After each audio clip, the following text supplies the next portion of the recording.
you from beautiful Miller Park, Milwaukee. Blue skies up above, a warm Tuesday evening, and we're set for division rival baseball tonight.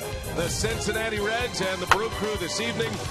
Milwaukee with the win last night goes back to 10 games over 500 and a half game up on the St. Louis Cardinals.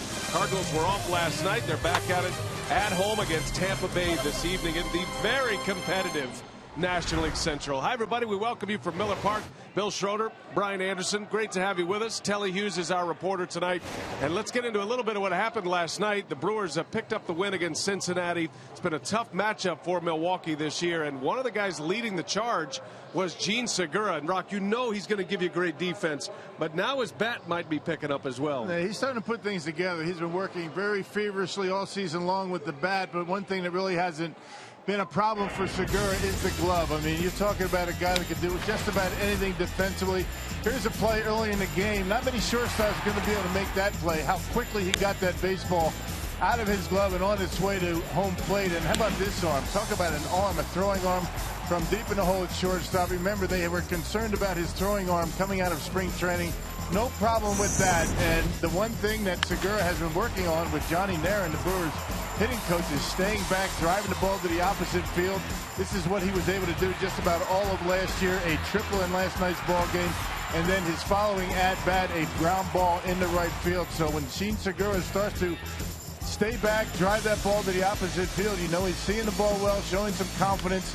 And they're going to need him the rest of the way. The bottom of the order has to start getting more production. Now, a lot of slugging over his last 5 games. You saw the 3 doubles. He had the triple last night. Segura starting to look like the kind of hitter that made him an all-star last season. And the Brewers, if they get contributions offensively from a very talented defensive shortstop, look out. This offense might be churning away.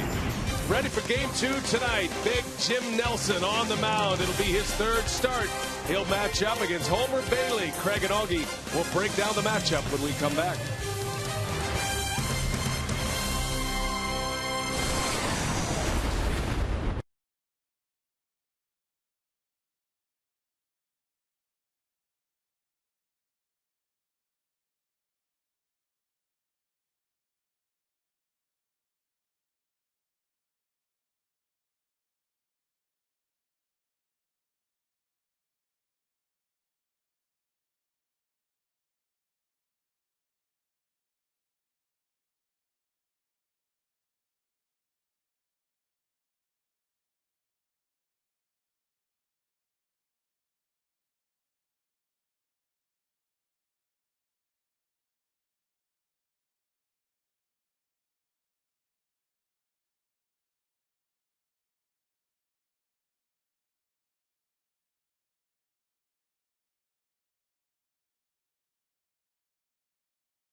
to you by Menards. Save big money on all your home improvement needs at Menards. By Miller Lite, now in the original can, it's Miller time. By Toyota, let's go places. And by Southwest Airlines. Find our fares online only at southwest.com. Seems like there should be palm trees over there near the lakefront. It's so hot and humid here in Milwaukee tonight. Good night for baseball. Let's take a look at the starting pitchers. Homer Bailey, already his fourth start this year against Milwaukee, and owner of 2 career no-hitters against 25-year-old rookie Jimmy Nelson, making his 4th career start here tonight for Milwaukee. Greg and Augie back on board with you as we get closer to first pitch here on Fox Sports Wisconsin. Now, let's talk more about Nelson. His last start, kind of a learning lesson for him. Got hit hard looking for his first Miller Park win here tonight, but he got his first big league win in May in Miami. What did he do well in that game against the Marlins? Well, the one thing he did, he just went out there and he was aggressive in the strike zone. But you got to pitch. You got to pitch with command and you got to pitch with confidence, and that's exactly what he did first outing. He commanded a full strike zone. He used his breaking ball, put on the outer half, and then was able to come back and throw that same pitch on the inner half and make very, very successful with it. But it all starts with that fastball. You got a good 2 and 4-seam fastball. It's going to be pretty important tonight that he gets ahead, stays ahead, and uses that 2-seam fastball effectively. Nelson looking for the bounce-back game in a better situation coming off a Milwaukee win last night. They'll have a warm Miami-like night to pitch tonight. That is for sure. Looking for his first Miller Park win. Lineups and first pitch on the way.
There he is, Jimmy Nelson, on his way to the mound, leading the crew.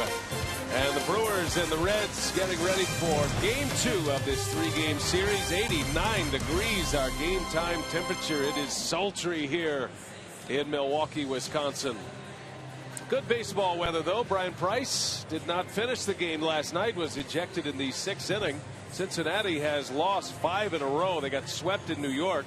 And then the Brewers winning last night. Brian Price in his first year as the skipper of the Cincinnati Reds, inheriting a playoff team.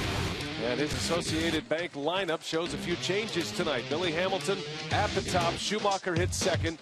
Frazier batting third. That remains the same. But then the changes in the middle with Jay Bruce back in there. Ryan Ledwin gets to start in left, and Brian Pena will do the catching tonight.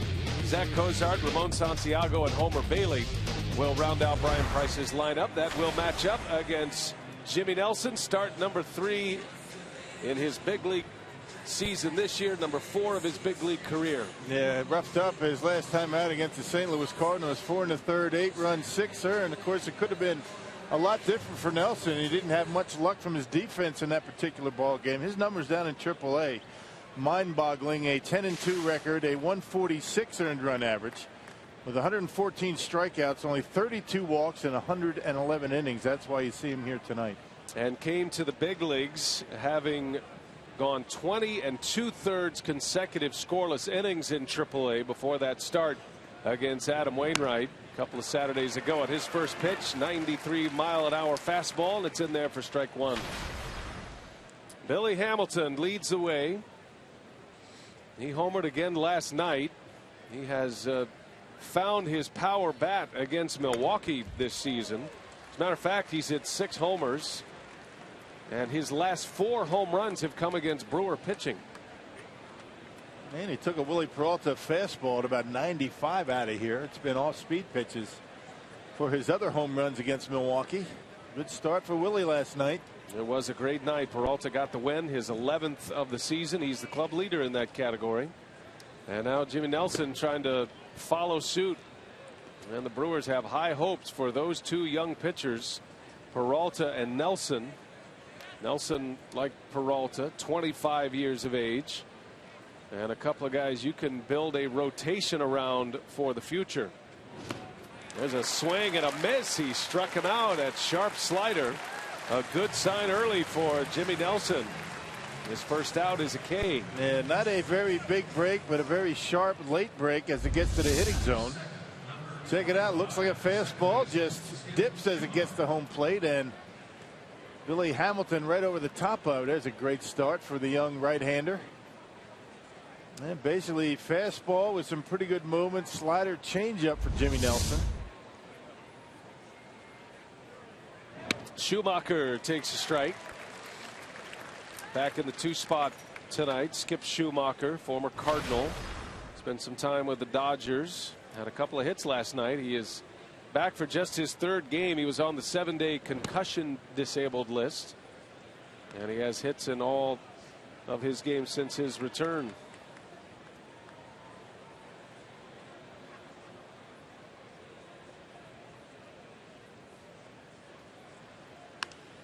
Well, Nelson's got the good fastball going early, at his best heater at 95 miles an hour. Yeah, he can get it up there at about 96 when he starts loosening up, feeling more relaxed out there in the mound. You figure it's going to take him a few starts to settle in, to see what he's really all about. And I figure he's pretty amped up right now, being in the major leagues.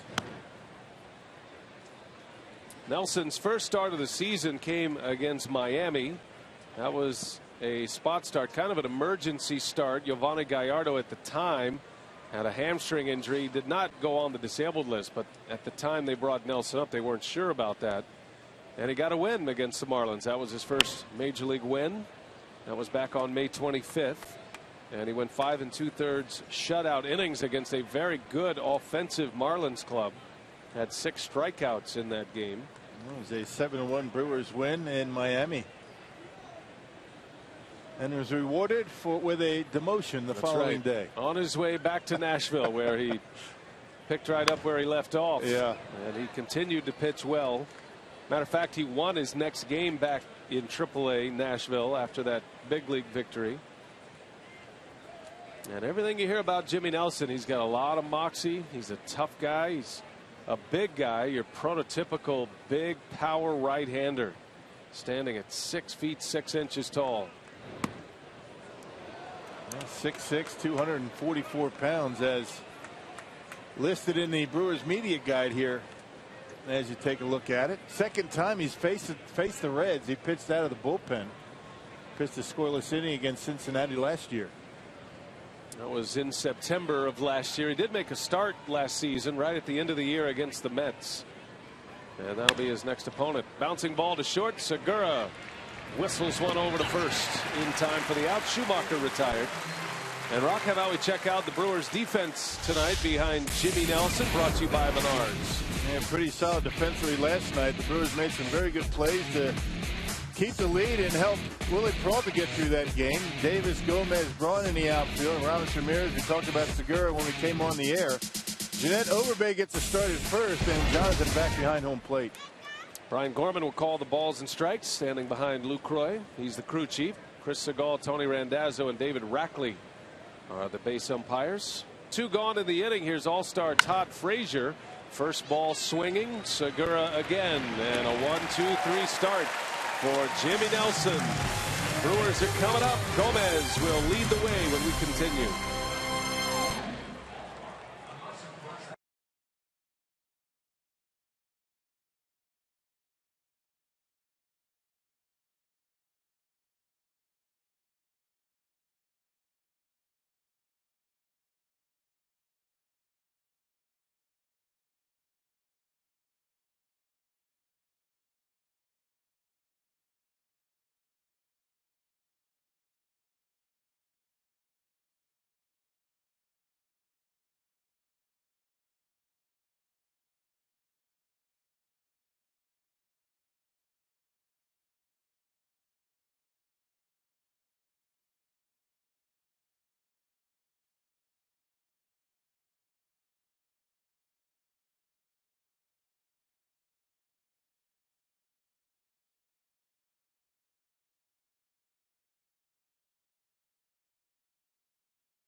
Hang out, get involved in their own version of the Clements famous racing sausages. Head to the bottom of the first inning. Jimmy Nelson with a 3-up, 3-down top of the first, and Ron Renicke's Associated Bank batting order tonight. Gomez, Jeanette, and Braun. Ramirez, Lucroy, Chris Davis is back in there tonight, and then you got Overbay getting the start at first with Segura, followed by Nelson. And it'll be Homer Bailey on the mound for Cincinnati. Yeah, making career start number 20 against Milwaukee. And Homer Bailey has not had a whole lot of success against the Brewers so far in his career. 4-8 career, 2-3 here at Miller Park.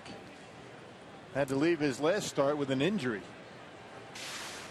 Yeah, went just 5 innings in his last start against the Chicago Cubs as he misses high to Gomez. Had a knee injury, had just 68 pitches in those 5 innings, but had a little tweak of the knee, his right knee. And there is still a little bit of concern here with the Reds, not just with Bailey, but also Matt Latos, who pitched last night. It's one of the reasons why Cincinnati is carrying 8 pitchers in their bullpen right now. Yep, only 4 guys on the bench. A little bit short-handed on that bench. Now Bailey working to Brian Pena tonight.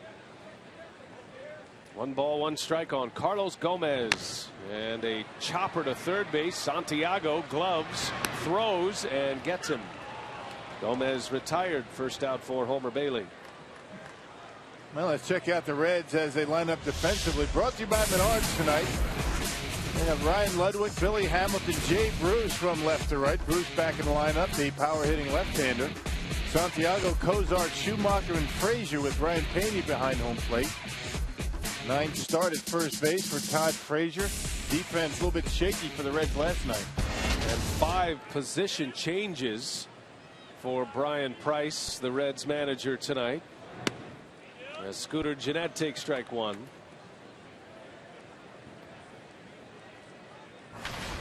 Well, Gennett comes in batting .307. The Brewers have 3 players in the top 10 in the National League in hitting. And Gennett currently 9th in the NL. Lucroy is tied for 7th. Ryan Braun's hitting .301. He's just outside the top 10 in the league. You got Carlos Gomez at number 10 at .304. Well, the same batting order, producing 3 of the top 10 in the league. And Gennett gets jammed. A roller over to Frazier. And there is out number 2. Yeah, even some of the struggles the Brewers have had lately offensively, they're still ranking very well amongst teams in the National League in defense, runs, batting average, and home runs. Still a very good offense. Ron Reddick hoping these guys starting to put it together once again.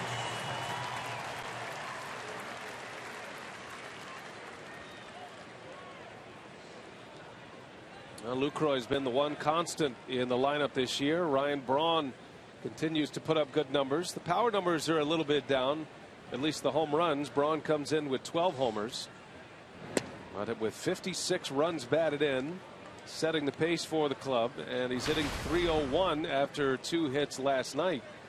He was 2 for 4 with 2 RBIs. Had a 2 RBI double in last night's game. And has had a lot of success against Homer Bailey. Hitting over .320 with a home run.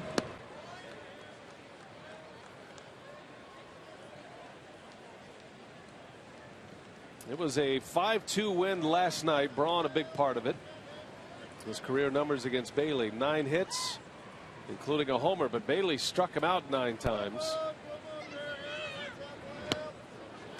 And a lot of those strikeouts coming on that pitch right there. Bailey has a good one. Nasty slider, got a fastball in the mid to upper 90s. He's already thrown one at 96 in this inning. And he'll throw a split changeup. He's only 28 years of age. And already 2 no-hitters in his career.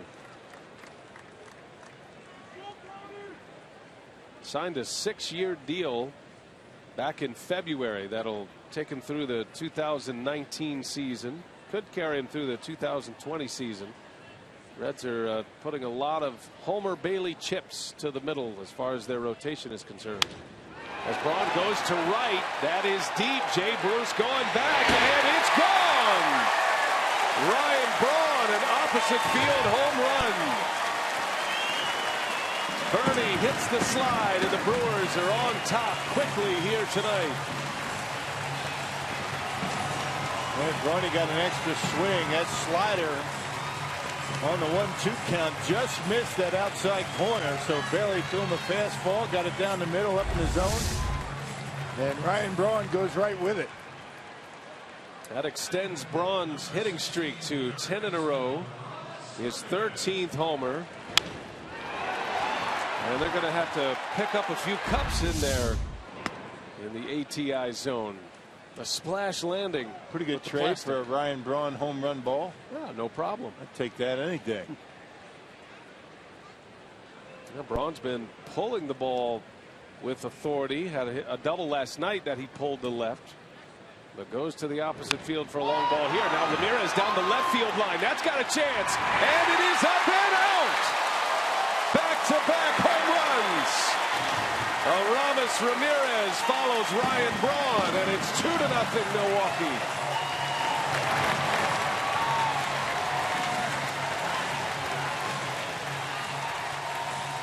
Well, one down the right field line, one down the left field line. That was a slider from Bailey. Doubled up on the slider to Ramirez. This time he was looking for it and able to hook it out of here to left. A hanger, didn't do anything. Just kind of spinning up there. We call those cement mixers. They spin, don't move, and just able to sneak it over that fence. And home run number 12 for Aramis Ramirez. So the big guns for the Brewers coming up big with 2 outs. And a quick 2 spot on the board as Ramirez follows Braun home run. Lucroy with 2 away.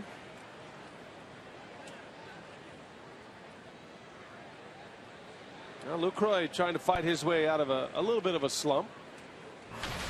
0 for 4 in yesterday's game. Batting average still 7th in the league, but down to .308.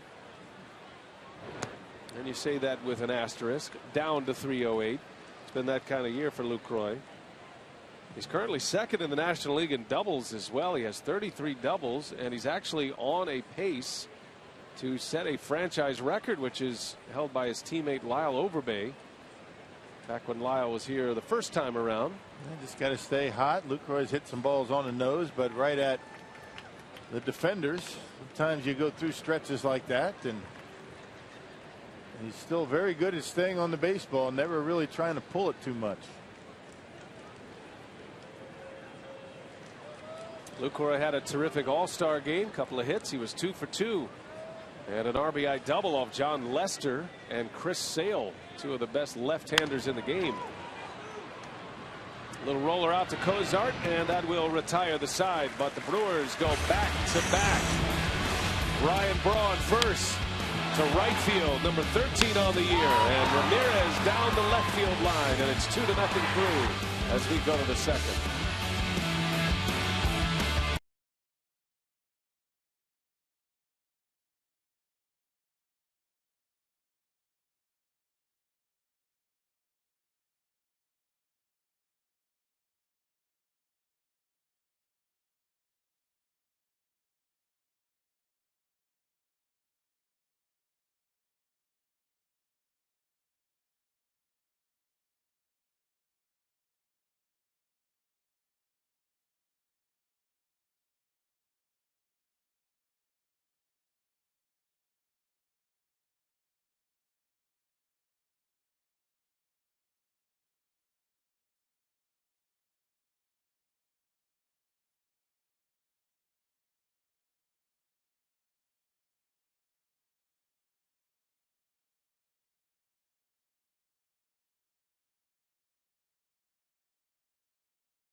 Ryan Braun led it off with a home run, followed by Aramis Ramirez to make it back-to-back jobs to give Jimmy Nelson a 2-0 lead. Jimmy Nelson was able to work the first inning, a 1-2-3 inning, and he's back out there for a second inning of work. And he's had 10 full days to marinate on that last start. But as I mentioned during Brewers Live pregame, Nelson was on the Brewers bench the entire game last night, studying these Reds hitters and looking at what Willie Peralta was able to do. And it's really good that those two have similar pitching styles. And Jimmy Nelson really felt good about this start coming into it.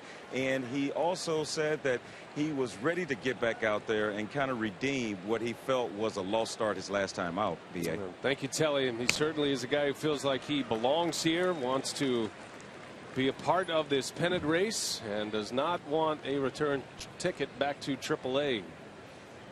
He's off to a good start, 3 up 3 down with a K. Jay Bruce leads off the second inning.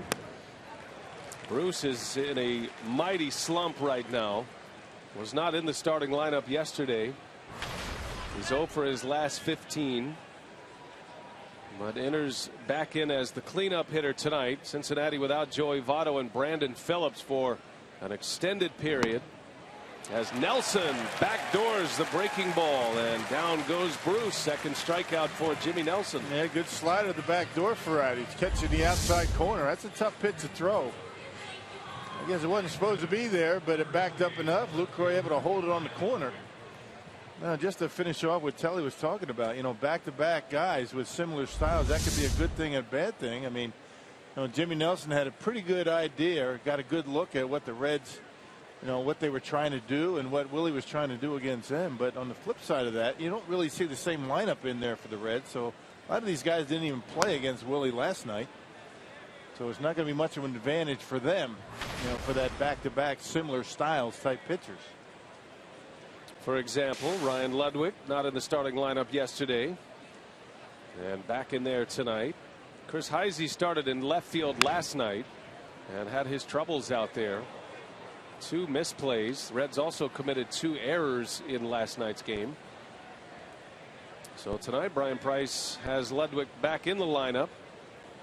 Yeah, 5-2, and the difference in the game were all gift runs by the Reds.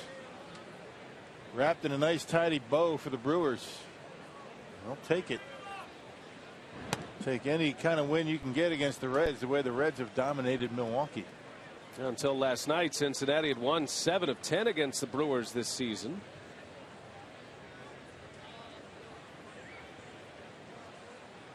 Well, the Reds are going to be an interesting study over the next month or so. Can they weather the storm without 2 big bats in Votto and Phillips, as Ludwig skies one to left. Chris Davis with his first chance, and out number 2. Cincinnati, known for their great defense, the best defense typically in the National League, but Heisey misplayed a Braun line drive, lost Gomez's fly ball in the lights, or in the twilight. There was an error over at first base by Donald Lutz that also led to a run. And I thought Brian Price put it best after the game. He said, you know, we probably could have been in a tighter ball game, but we didn't play well enough. We didn't earn a chance to win that game last night. There's a line drive to right. Pena to Braun. And the Reds catcher is out, and Jimmy Nelson has retired 6 in a row to get his night started at Miller Park.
Tuesday here today. We've got Jerry Augustine with us, our Brewers pitching expert, and we're doing something a little fun tonight. We're going to do Ask Augie, so we can have fans tweet in to @FSWisconsin, use the hashtag AskAugie, fire away with all of your Brewers questions, and we have to talk about Jimmy Nelson, looking for his first home win here at Miller Park. Has retired the first 6 batters. What do you think so far? Well, we talked in the pregame how he had to be aggressive in the strike zone, and that's exactly what he's doing. Going out there, throwing strikes, getting ahead, not going deep into counts. He's doing that so far, and he's doing a good job. All right, thanks, Augie, and we'll get to your questions throughout the game and on Brewers Live postgame. Brian? All right, Sophia, thank you. Sounds like the marketing department's up to something here. Yeah. Ask Augie. Yeah. I like it. I could see some potential there. I might send a question in. Have you sent your tweet for the month? No, I sent back-to-back days I've tweeted. Nice. You must be exhausted. Chris Davis leads the way for the Brew Crew in the second inning. 2 runs on the board with the home runs by Braun and Ramirez.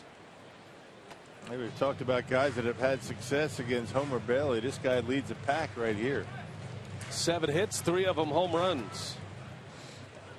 7 for 15 career against Bailey. Hard to believe he's making his 20th career appearance against Milwaukee. He's only 3 years older than Jimmy Nelson. That was in the big leagues as a 20-year-old in 07. And the Reds were close, and I think Reds fans would even admit that they were close to giving up on this guy. He did not have the kind of career track that they hoped he would, but Bailey, after a few years in the big leagues, started to figure it out, and then it all kind of came together for him about 3 years ago. And as Davis strikes out, first strikeout for Bailey, and one gone here in the second. Yep, 96 on the fastball that time, getting Davis. And that's a pitch the Brewers have to lay off of. That pitch that's up in the strike zone because you can't get to it at 96 miles an hour. Homer Bailey from LaGrange, Texas. Signed out of high school. Said he was, you know, he enjoyed baseball, but really wasn't a baseball fan. As Overbay rolls one to second base, Schumacher will make the play for out number 2. He's big into the outdoors, raised in the country. He's a hunter and a fisherman, and baseball just seemed like kind of a neat thing to go do. And at the signing bonus he signed for as a first rounder, that was the smart thing to do financially. But then the passion for the game didn't come until he had been in the big leagues for a few years. You can still do all those things, but you make your money on the mound, and except for maybe a couple of guys, you can't make much money fishing. Only the rare few, right? You could. No. You're top notch. Gene Segura with 2 away. Talked about him in our open tonight. Had a couple of hits last night, both to the opposite field. And Segura is starting to look like the kind of hitter that we saw in the first half of last season.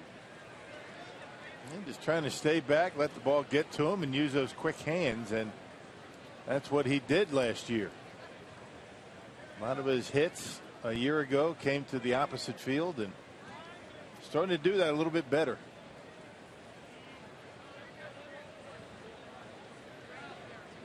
Two and nothing on the Brewers shortstop, and he takes a strike.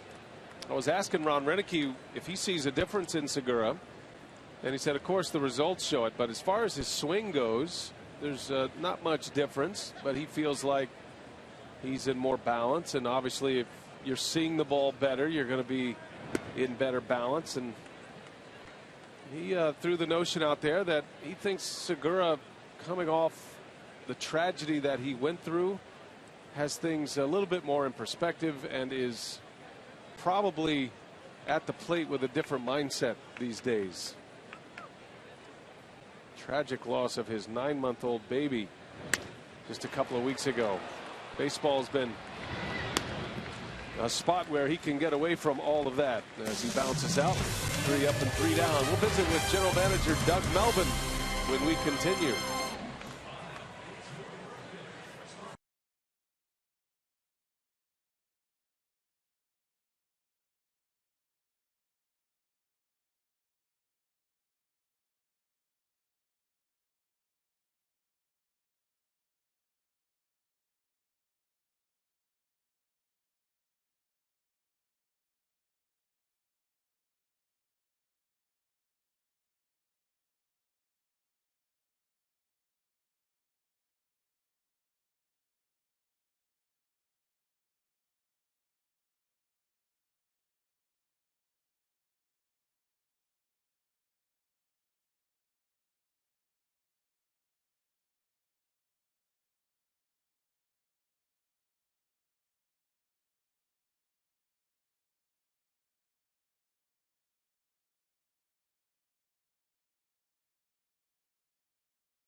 Braun and Ramirez in the first inning, and Jimmy Nelson back to work on a beautiful day here in Milwaukee. Great to have you back with us, joined by General Manager Doug Melvin. Always like to catch up with Doug at some point during our homestands, and tonight's a night, and it's a good night because Jimmy Nelson is on the mound, one of the prizes out of your minor league system. And what are your general thoughts about Jimmy Nelson as a pitcher coming up through the system and now getting his chance in the big leagues? Well, I like the way that we developed him. He went to each level, had success this year. He did pretty well everything he could do at AAA, and it was about time to have him up here.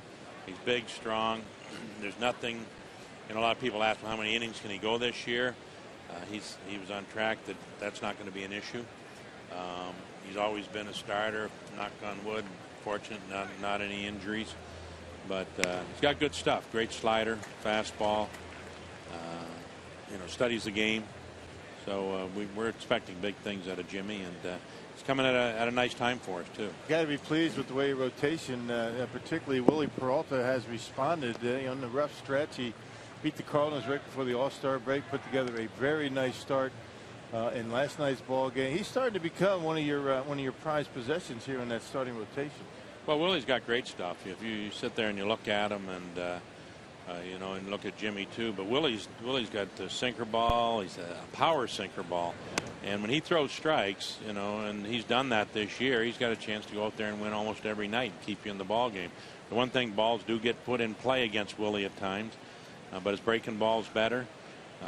He helps himself. He swings the bat okay, but we got two guys with we consider power arms and big and physical that should have good big league careers. Now, as you get up to the trading deadline, you analyze and you evaluate your ball club. What areas are you looking for to perhaps improve upon as we go forward? Well, you're always nervous of injuries, and that's the one thing we just want to make sure that we can stay healthy. We like our ball club. We like it a lot. If we stay healthy, we think we're going to be there. I think we can win this division. Again, a lot of things have to go right when you're doing that. So, sometimes when you get into August and September, you're looking maybe for some depth on your club, protect you for injuries, but just extra players, maybe some players with some experience, whether it be the bullpen or whether off the bench. In other years, we've picked up the Jerry Harristons, the Ray Durhams, those kind of players that just bring some experience to your ball club, and that's always very helpful, not only on the field but in the clubhouse too. Visiting with Brewers general manager Doug Melvin. Jimmy Nelson with one away here in the third inning has retired 7 in a row to start his night tonight as Santiago fouls it away. Can you give us an update on Jim Henderson? Speaking of pickups, late season pickups, when do you think he might be available? Do you feel confident that he could come back and be the same Jim Henderson that he was? Yeah, we're not there yet. We have to, he's pitching in the minor leagues, taking a little time off now to, and then he'll get back out there. But, we do need him back. We'd like to get him back and Tyler Thornburg. But I think we go into it that, if they have a chance to come back and pitch and perform like they did at the first of the year, that would be the greatest pickup for us. Because when we had, what were we, 19-8 or whatever in April, they were a big part of our bullpen.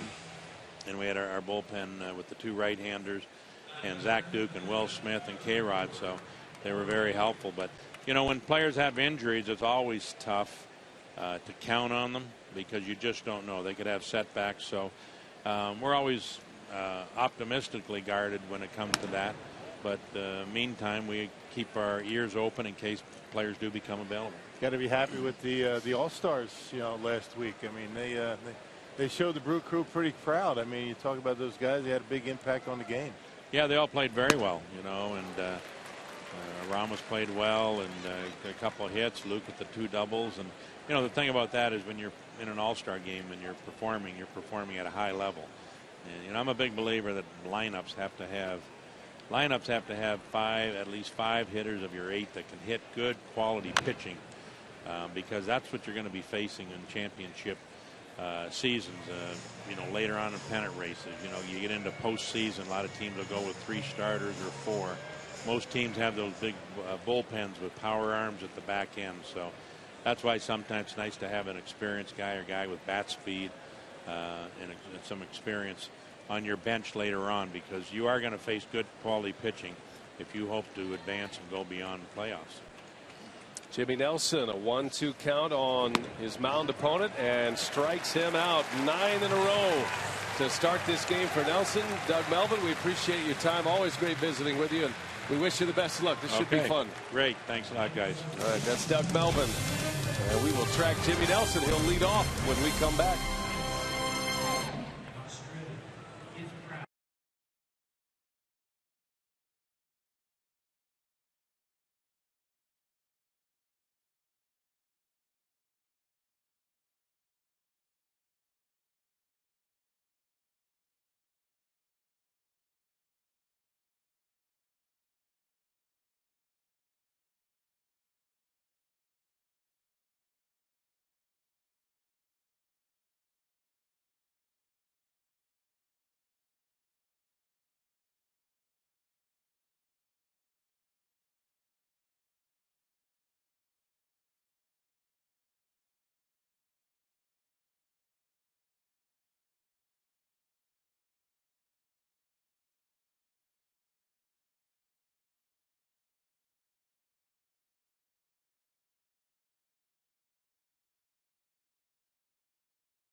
On Fox Sports Wisconsin is brought to you by Piggly Wiggly, the official supermarket of Fox Sports Wisconsin, and by Marshfield Clinic. Don't just live, shine.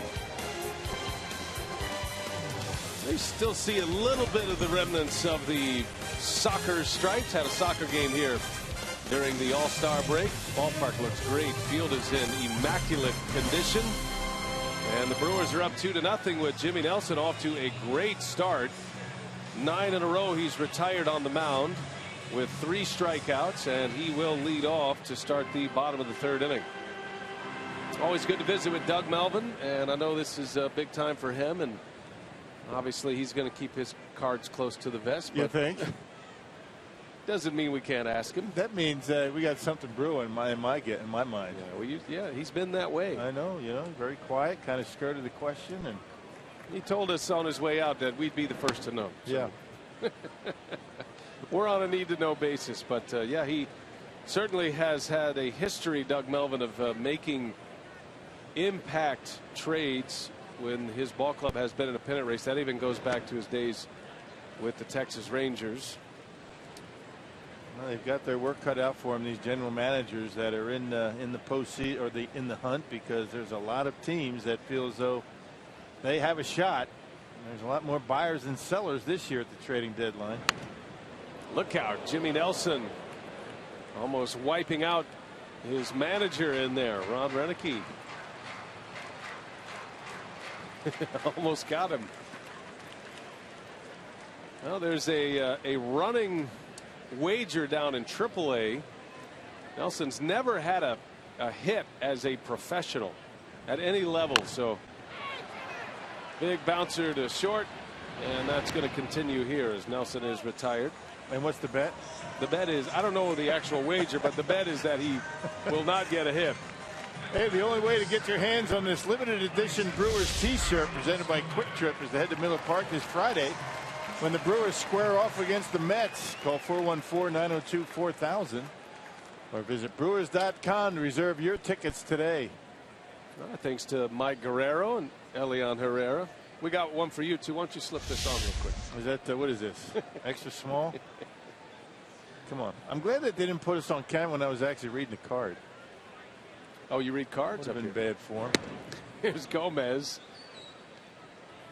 And he takes a strike. Boy, they are closing the roof. They're expecting some big weather coming in. They were talking about 5, 6 o'clock. Hadn't hit yet. It is going to get. It's already warm tonight. I mean, it's hot inside Miller Park, but when that roof closes up on a night like this, we're going to have a little sauna action here. Does that mean the ball will be jumping even more than it typically does in the summer here at Miller Park? I think so. How's Telly going to be down there? Yeah, right. We're going to have to get a sauna update from Telly in a few minutes. Right up the pipe, Gomez pops it up. Bailey was there. Now he scampers out of the way as Frazier calls him off. 2 outs in the inning.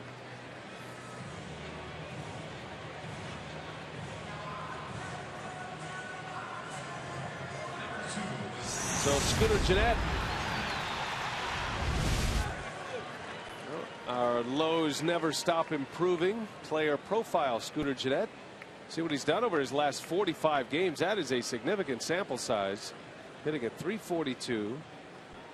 6 homers during that stretch. He has 8 for the season, and 24 of his 34 runs batted in coming in the last 45 games. He's been a very nice number 2 hitter for Ron Renicky, for sure. And stays on the baseball well. The only thing that the Brewers would like to see a little bit more out of him is more success against lefties, but I don't see that happening until he gets to play a little bit more against left-handers. It's Ricky Weeks against the lefties. That platoon has worked pretty well offensively. As a matter of fact, Ricky's name came up today. He has great numbers against Homer Bailey in his career, including 2 home runs and a batting average of .519. And that's across 27 at bats, so that's a large sample size. But Renicky's response to that was, have you seen what Scooter Gennett has been able to do? And it's been a pretty strict left-right platoon. Certainly strict to start games. Occasionally Gennett will face a left-handed reliever, as will Weeks face a right-handed reliever in the middle of the game. But depending on who's the starter, Renicky has his platoon in place, and with both going along so well, why would you change it? Yeah, Ricky got a start on Sunday against a left-hander. That was Gio Gonzalez against the Washington Nationals, and that was his first start in the month of July. So you're going to face a lot more right-handed pitchers, I should say, than lefties, which means Scooter's going to get the lion's share of the playing time. Dramatic splits, but you have to remember that very few at-bats against left-handed pitching. At some point in his career, he'll be out there every day, and he'll face those lefties. Skips across that one as the count goes to 3-2.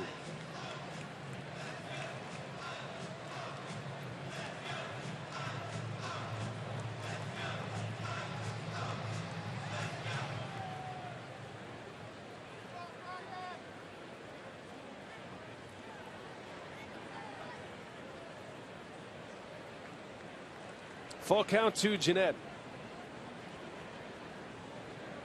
Bailey's given up the 2 home runs back-to-back in the first. Has retired 6 in a row since the 3-2, and Gennett slashes one foul. Just foul. Third base umpire David Rackley staring right down on it. And that's what makes Gennett such a good hitter, his ability to take that pitch that's in on him with 2 strikes. Just kind of slap it in that direction, just missing that foul line. Got a good call over there.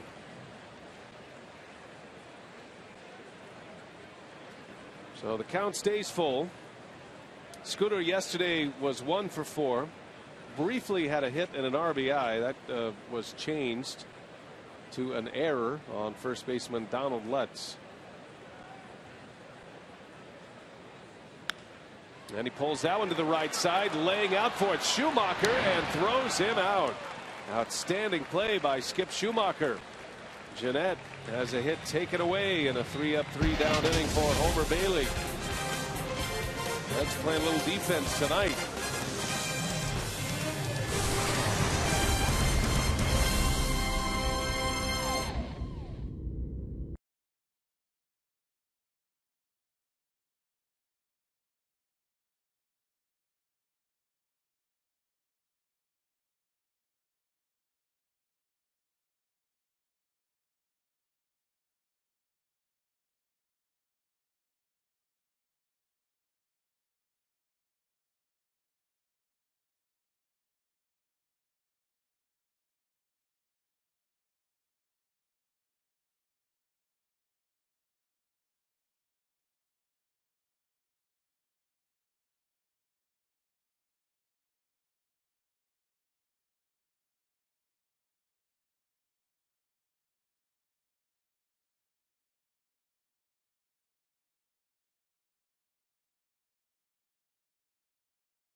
Open. It is warming up inside Miller Park.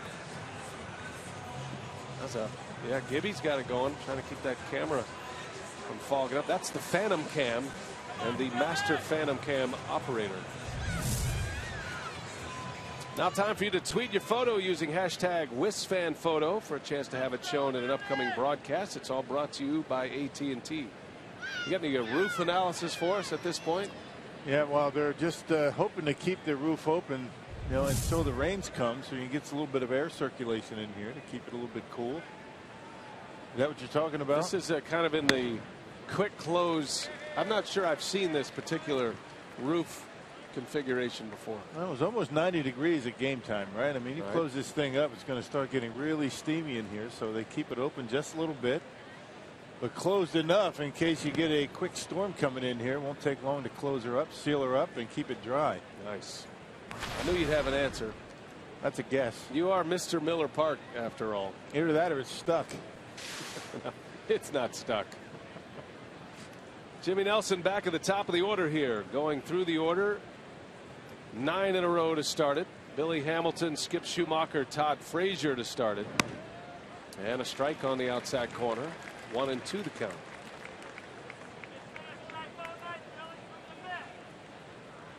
It just seems like he's throwing the baseball with a lot of confidence tonight. You figure a little bit wide-eyed and against the Cardinals his last time out. And a shot back up the middle and a base hit. So Hamilton turns around a 95-mile-an-hour fastball. First hit for Cincinnati. Comes to lead off the 4th inning. Hamilton's really become a very good hitter. Yeah, hitting over 280. Taking that fastball in, up and in at 95 miles an hour and able to turn it around. That's a nice swing. Look at the way he pulls those hands in and gets enough of the bat on it to hit it hard into center field. That's a nice swing on a pretty good pitch. And now he's at first and probably going to try to do what he does best, and that's steal bases. Second in the National League in steals, has 38 already. And the Brewers will spend a lot of time trying to keep him at first base.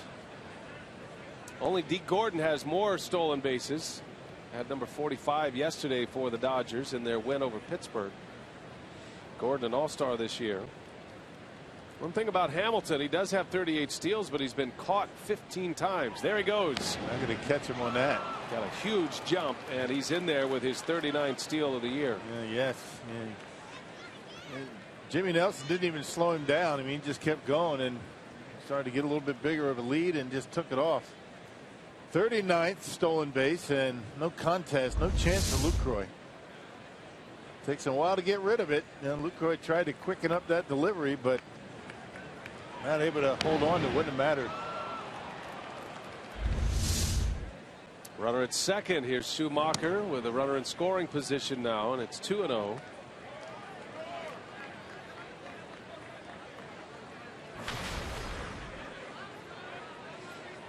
First sign of trouble tonight for Nelson. First time he's been in the stretch this evening.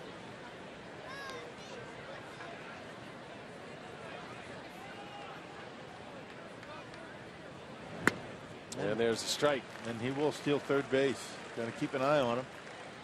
Middle infielder's got to try and jockey him back. Keep him close. World-class speed. And they're talking about Billy Hamilton as one of the fastest players to ever play the game. Up there with Deion Sanders. Not only fast, but he can hit. I mean, he's shown that he can swing the bat. Hitting over 280, 282 coming in. Got a little pop in that bat. Still learning how to play center field. Yeah, just a rookie. Looks like he is a star on the rise. Reds have found a good one. They converted him to center field a couple of years ago.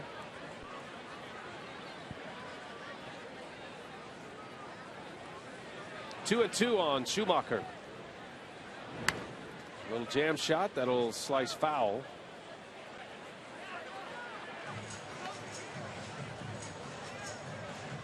Just a little bit of rain coming down. That's and they're going to close the rest of it up. shower they're talking about is coming right over Miller Park as we speak.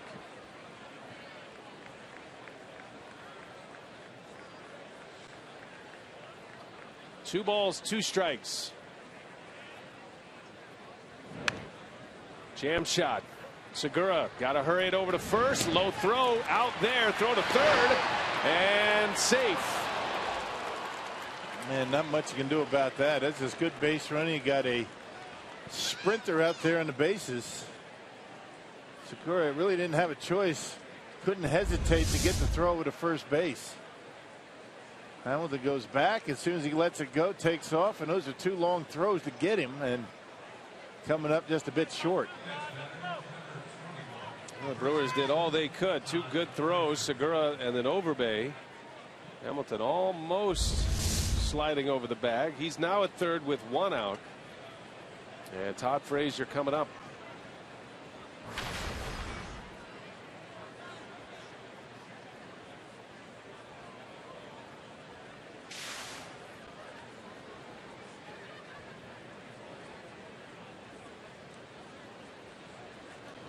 Hit him. Nelson loses the handle on a breaking ball. So first and third now with Jay Bruce coming up. And that rain has started to fall pretty intense right now. It won't last long. The roof's going to close up. Shouldn't be too long. I think the fans are enjoying it, cooling them off a little bit. You don't see it rain inside Miller Park very often, but it's coming down now. Roof's closing as fast as it can. That's why they put it in that position where they can get it closed a lot quicker. Strange to see rain in here, actually. Yeah. Bruce, a swing and a miss.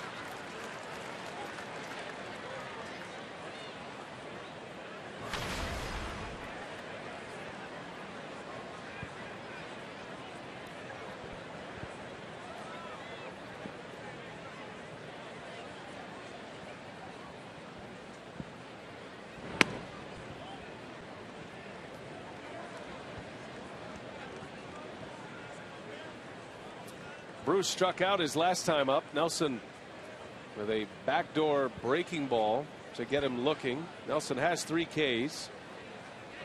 Has a good power sinker. He's a ground ball pitcher when he's right. He could use one here. Almost got away from him. Man, Lucroy setting up away both times, and Jimmy Nelson missing off the inside corner, so losing his command just a bit. And needs to settle down. That's why Lucroy goes out there, has a quick chat.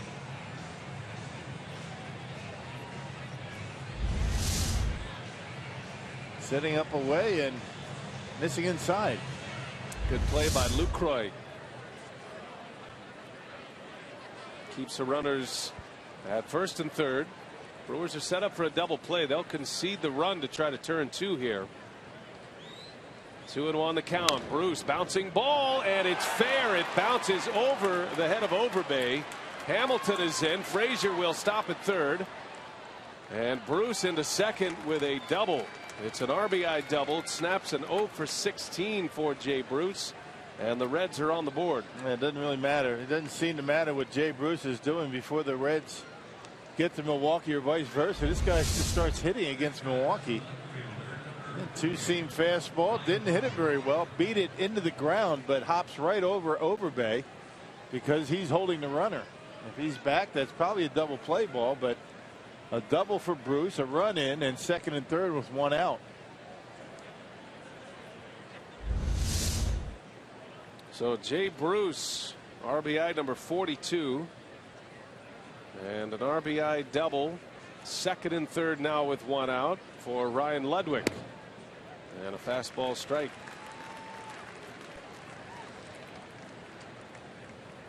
Ludwig flew to left his first time up. For a lot of these Reds, it is their first matchup against Jimmy Nelson.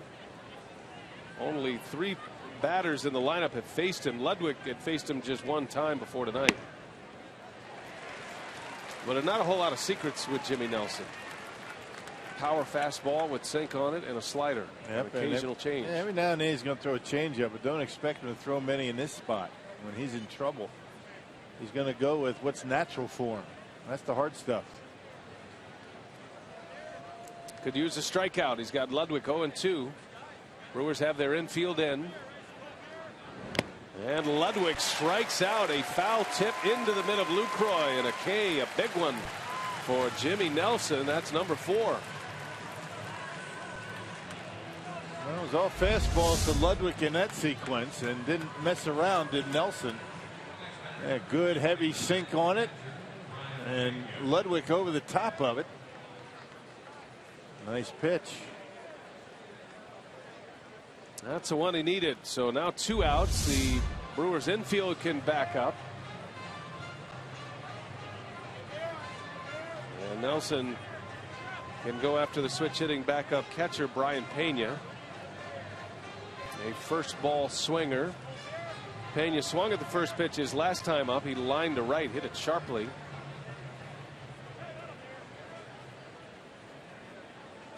Pena gets a call behind the plate tonight, catching Bailey. Brian Price explained that he wants to try to get a little bit of the magic back for Homer Bailey as Pena swings away at the first pitch.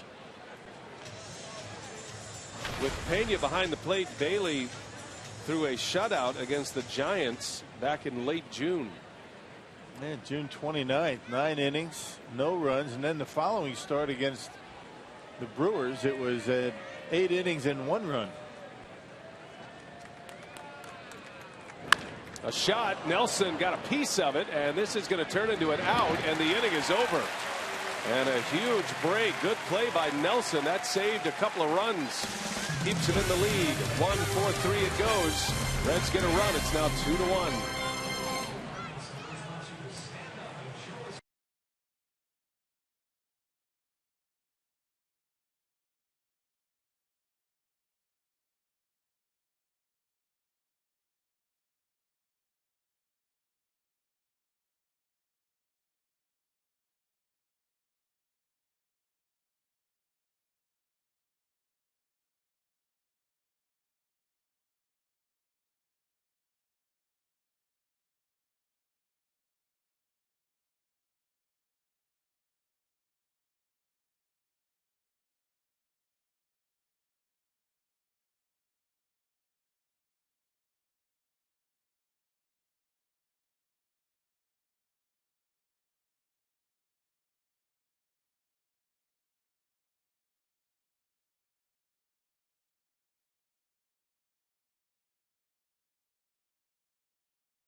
On a couple of hits.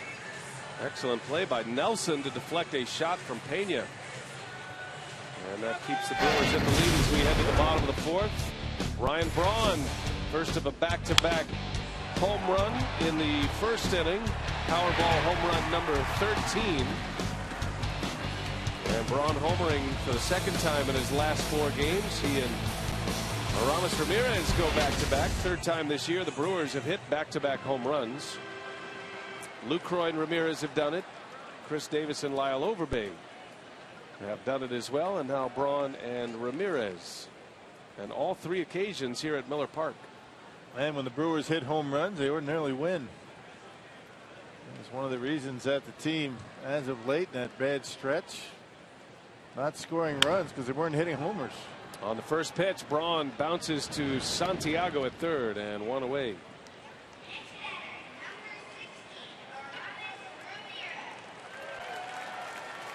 Well, Bailey getting a lot of ground ball outs outside of those 2 home runs. All but 2 of his outs have been the ground balls. Carsoup.com trivia.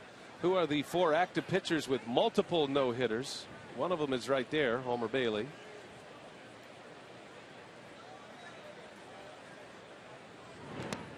It's an amazing accomplishment to throw 1. It's even more special to throw 2 no-hitters in a career, and to do it before age 28 is really something special. And one of the guys threw 1 this year.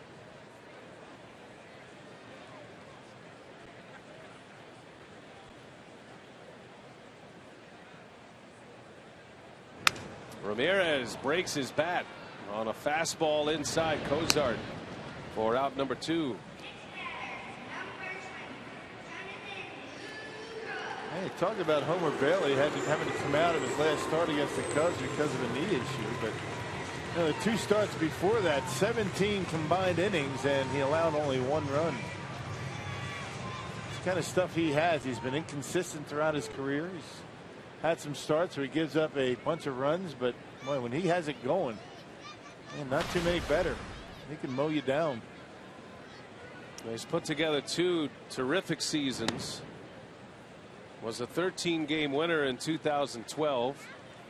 And for the first time in his career, he logged more than 30 starts and logged over 200 innings. And he's done that in back-to-back seasons. And it looks like he's on his way to do it again. Last year was 11-12, a 3.49 ERA, the lowest ERA of his career last season. And had a terrific outing in the postseason in 2012 against the Giants. Went 7 innings and had 10 strikeouts with just 1 earned run. Reds lost that game. That was that heartbreaking series. Cincinnati had won the first 2 games of that 2012 series in the NLDS on the road. So they were going back to Great American Ballpark up 2-0 with the next 3 games in their home ballpark, and the Giants won all 3. Yeah. And the Giants would go on to win the World Series. That included an extra inning loss by Cincinnati.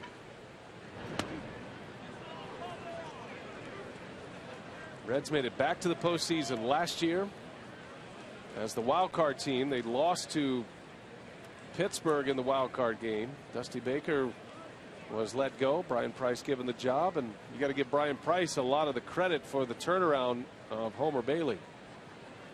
And Bailey does give a lot of the credit to his now manager, former pitching coach. Lucroy strikes out, and Bailey is dialed in. The Brewers got him twice with home runs in the first. Nothing since. It's 2-1.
lead over the Reds. Time to check in with the crew in the community. Saturday, August 9th, fans will have the opportunity to donate $40 in exchange for a mystery bag, which will contain an autographed baseball by a Brewers player on the 25-man roster, Brewers manager Ron Renicky, or Hall of Famer Mr. Baseball Bob Uecker. Brewers wives will be stationed at tables throughout the ballpark, selling the mystery bags until they are sold out. Proceeds will benefit the Next Door Foundation. Yeah. All right, Telly, thanks. As we go to the 5th inning, Ricky Weeks has entered the game at second base. Scooter Gennett is out, and Telly is diligently on that case to see the reasoning behind that. Gennett's been bothered by a leg injury. He had to be removed from the game over the weekend against the Nationals. You wonder if that's it or it's something else. Hopefully it's nothing serious, but Ricky Weeks takes over here in the 5th inning. It's 2-1 Milwaukee. Jimmy Nelson surrendering a run last inning on 2 hits. Zach Cozart leads off. Bottom of the order for the Reds here in the 5th inning. Each club with 2 hits. The Brewers' 2 hits were back-to-back homers in the first. And both Cincinnati hits coming last inning. Nelson started this game by retiring the first 9 in a row. Has 4 strikeouts. And a pretty good piece of defense by Nelson to keep a hard hit ball by Brian Pena from going into center field for a 2 RBI single. Turned it into a 1-4-3 putout.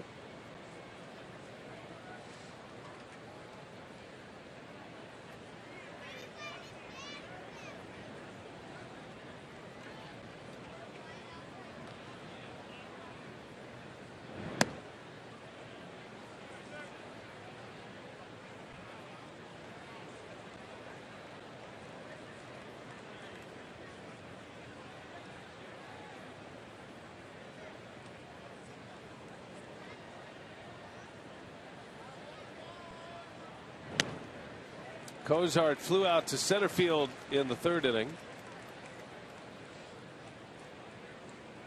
Nelson's been getting his ground ball outs as well. Not to the tune of Homer Bailey, who has 10 ground ball outs thus far. When Nelson's right, he'll get a lot of grounders and puts a premium on infield defense. And both not afraid to pitch inside.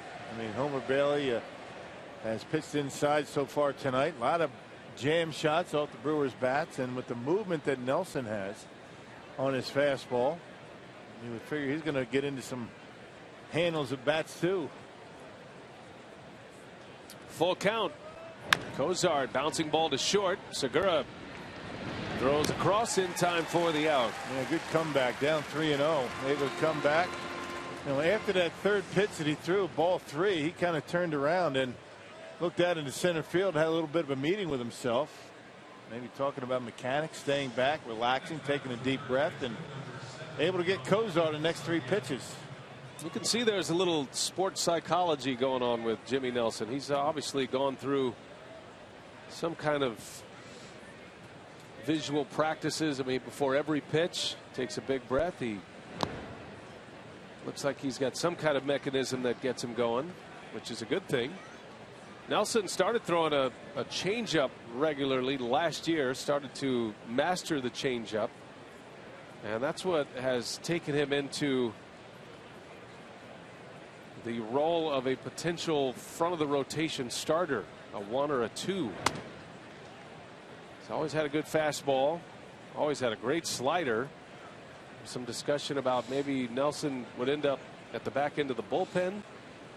But he started throwing that changeup at a high level last year, and here he is in the big leagues after dominating the AAA ranks this season. Important that you have that 3rd pitch that you can throw, something you can go to as you get through a lineup 3-4 times. Different for a reliever. You know, get through a lineup once, maybe. You can get away with 2 pitches, not as a starter. Not in the big leagues.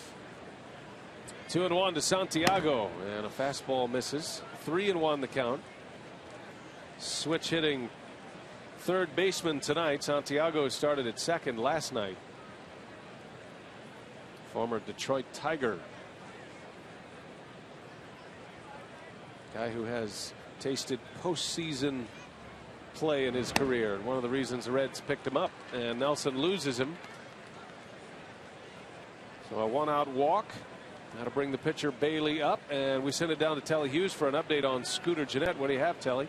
Well, BA, just like Rock mentioned, when Scooter left game over the Washington series with a tight right quad, that's the same injury he has suffered once again. And when I had a chance to talk to him about that in Washington, he said it's just really tight and just hard to loosen up. And if you can't get it loose in an environment such as this one, it's pretty hot. So that means it must be really tight. So tight right quad has forced Scooter to exit tonight's game. What is it like down there, Telly? I mean, how is it?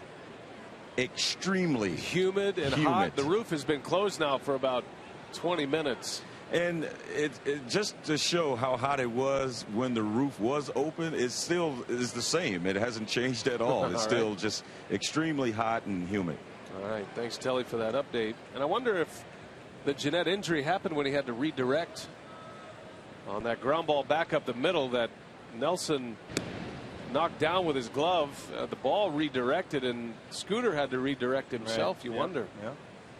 Well, again, you know, you have those issues, hamstrings, quads, you know, groin injuries, and anytime you make a quick adjustment or a quick burst, that's when those things have a tendency to get worse.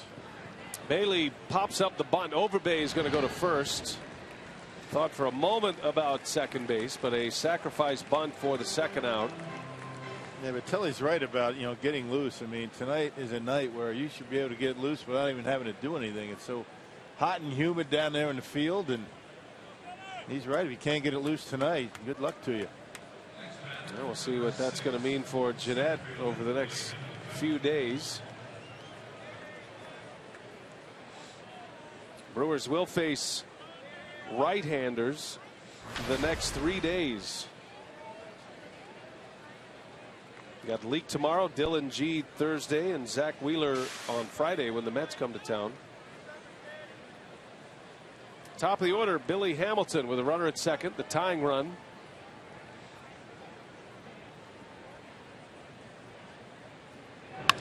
In the air, center field, got in on his hands a little bit. Down on the label, and Gomez will haul it in. Nelson strands a runner. 2-1. Brewers have the lead. We go to the bottom of the fifth.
Baseball on Fox Sports Wisconsin is brought to you by Southwest Airlines. Find our fares online only at southwest.com.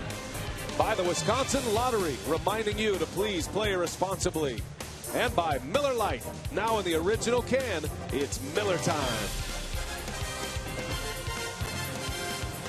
Miller Park is sweating tonight. Kind of looked like we were in a snow globe right there. Looked cool, wasn't it? Everything looks cool in Phantom Cam. Even the rain They briefly had the roof open, and then the rains came. They closed it up tight on a steamy night inside Miller Park. 2-1. Got a good ball game going here. Well pitched game between Homer Bailey and Jimmy Nelson. Chris Davis will lead off to start the bottom of the 5th. And Bailey's been on his game outside of the 2 pitches in the first inning that resulted in back-to-back homers. To 10 in a row. 10 in a row, 10 ground ball outs to go along with 2 strikeouts.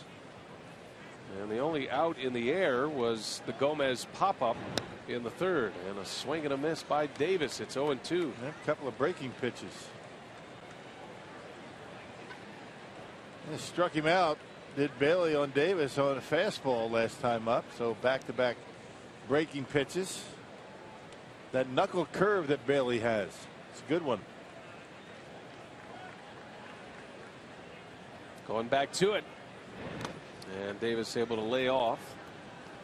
I brought this up last inning. I definitely want to hear your thoughts about Price going with Pena behind the plate today. It's not that, as you pointed out, that Bailey was pitching poorly. But Mesoraco's won for his last 11 since the All-Star break. Good day to give him off. And the combination of the pitcher and the catcher was most important for the Red skipper here tonight.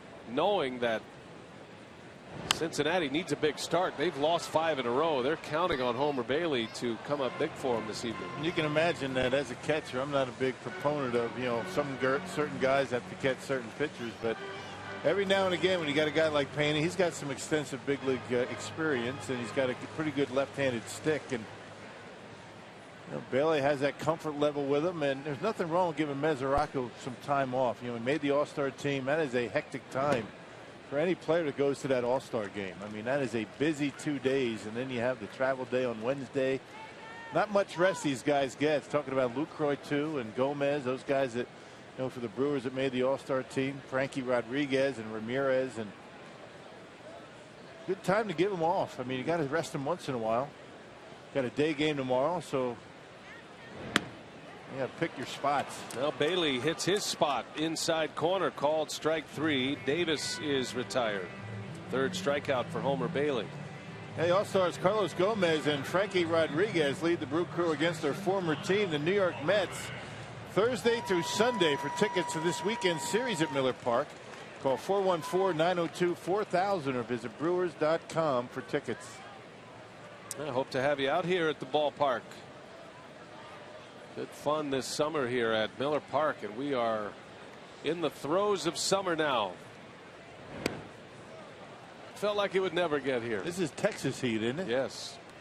Just comfortable. This is what I remember growing up every day. Actually, a lot hotter.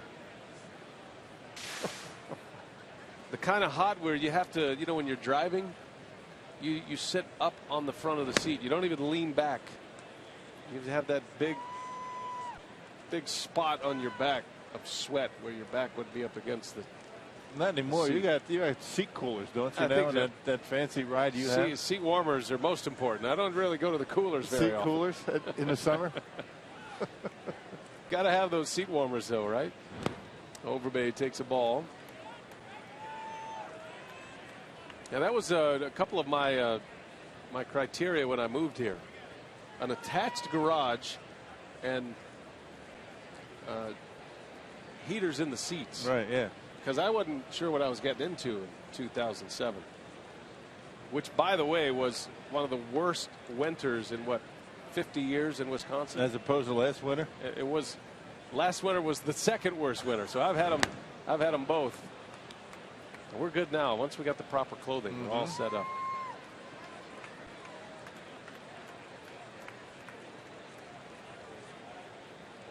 I love it here. That's what I love about the wintertime. Get the fire going. It's good to think cool thoughts on a night like this. 2-2. Overbay a little bit late. Fouls it off. Man, that's the thing about this weather, the heat.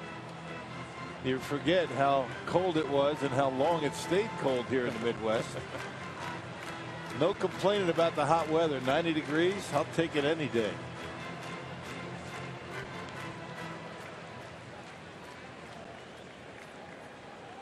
hopefully this little storm, this line of thunder showers, will move across and they can get the roof back open again.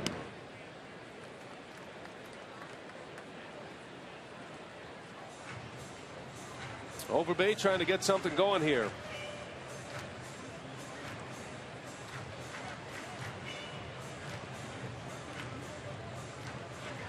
Homer Bailey's used to that Texas heat from Central Texas, LaGrange, just outside the Austin area.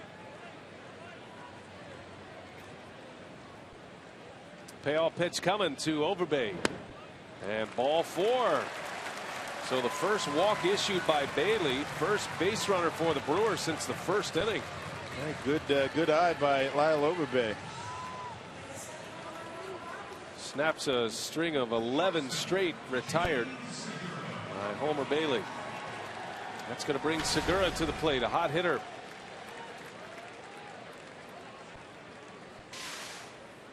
Segura was 2 out of 3 yesterday, scored a couple of runs, had a triple.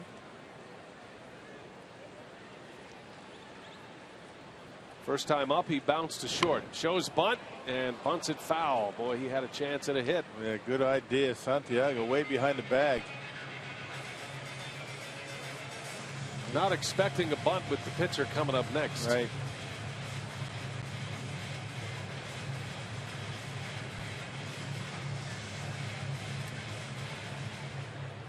But you get on base. It's first and second. Nelson drops down a bunt, and you bring the top of the order up. Creeps in a few steps, does Santiago.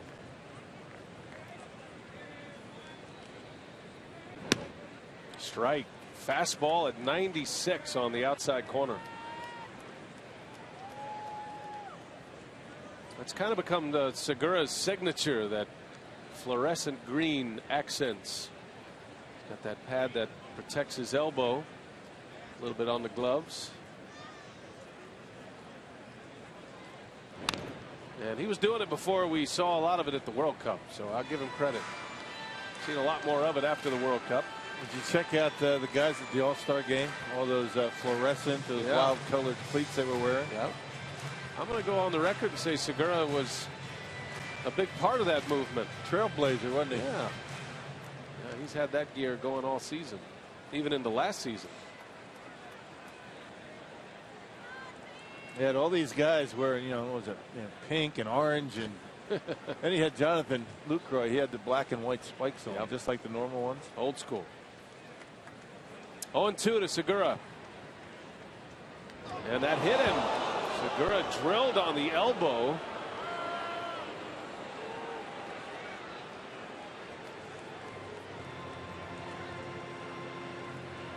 Well, Todd Frazier hit by a pitch in the fourth. Segura gets one on a 2-strike pitch.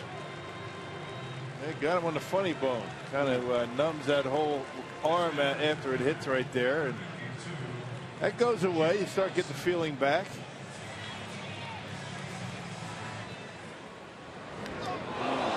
You'd rather get one there than in the wrist. He's hurting a little bit. Segura at first trying to keep it stretched out. So first and second with one away. That'll give Jimmy Nelson a chance to bunt the runners over. Got Gomez coming up next. And Nelson drops a beautiful bunt down. Pena will make the play. Overbay had a big turn. And Overbay wisely retreats. So a good bunt, sacrifice bunt for Jimmy Nelson. Trying to pull a Carlos Gomez, Lyle Overbay, huh? That's a good play. Take that big turn. And see if they have their head down, but Todd Frazier was heads up. He saw what was going on. That's a nice bunt by Jimmy Nelson, keeping that bat out in front. Deadens it nicely right in front of the plate and is able to advance the base runner. Second and third for All-Star Carlos Gomez. Big spot. This is where Gomez, as a leadoff hitter, turns into a run producer. 50 RBIs this year. He drove in number 50 last night. Gomez was 2 for 4. Second and third, 2 outs. And Gomez takes a ball high. Could be a big spot for the Brewers here. Bailey had retired 11 straight after the Ramirez homer in the first. But a walk and a hit batter and now a sac bunt. And the Brewers have their biggest threat. Great numbers for Gomez. He's 4th in the National League with runners in scoring position. .355 hitter. Did he go? No, he didn't. Checks his swing, and it's 2-0. Man, that breaking ball from Homer Bailey's been a good one, and Gomez showing some pretty good patience. Starts the bat, able to hold up, or did he? Got the benefit of the call. Looks like he might have tweaked something on that check swing. 2-0 the count. And Gomez pulls one foul. Carlos kind of clutching at his left side.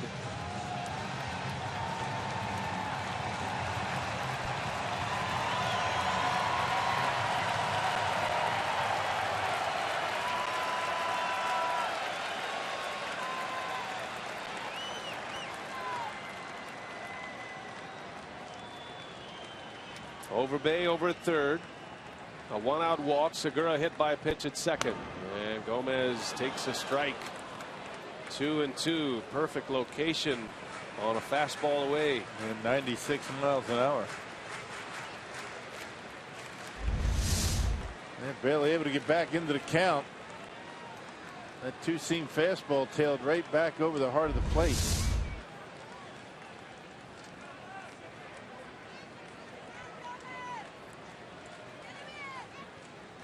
Here comes a big pitch. 2-2 to Gomez. And a fastball misses low. 3-2 to Carlos. Ricky Weeks on deck. It would be his first trip to the plate. Came in for the injured Scooter Gennett. If you're just joining us, Gennett went out with a quad injury in the top of this inning. Full count, 2 outs. A base hit should score 2. The Reds outfielders very deep. And now Pena on his way out to have a quick chat with Bailey. And maybe trying to remind him that first base is open. You got Ricky on deck, although Ricky's had some pretty good success against Homer Bailey.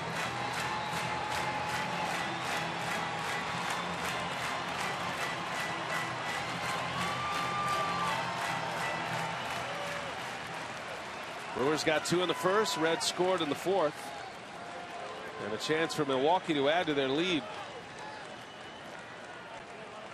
Full count, 2 outs. Bailey deals, and Gomez takes a ball. He checked his swing, and he'll reach on a walk.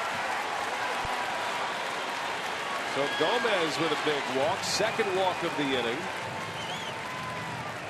Jeff Pico, the Reds pitching coach, is on his way out, and Ricky Weeks will bat for the first time. Not too many strikes thrown in that sequence by Homer Bailey. That one didn't miss by much, though. A lot of check swings, and here's another one. And clearly Gomez not going on that one.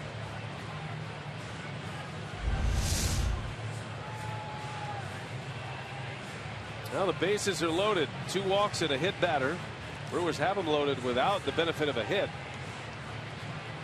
And Homer Bailey to face Ricky Weeks, a guy who has owned Homer Bailey throughout his career. 14 career hits in 27 at-bats. That's a .519 batting average. Man, Ricky Weeks not afraid to jump on that first pitch if he likes it. Fastball down the middle. Figure Ricky's going to be swinging.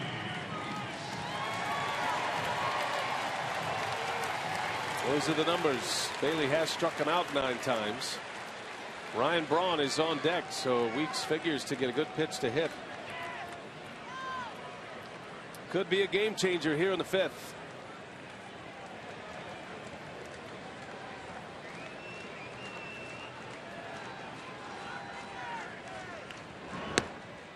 Missed outside, Slider from Bailey, or an off-speed pitch of some sort.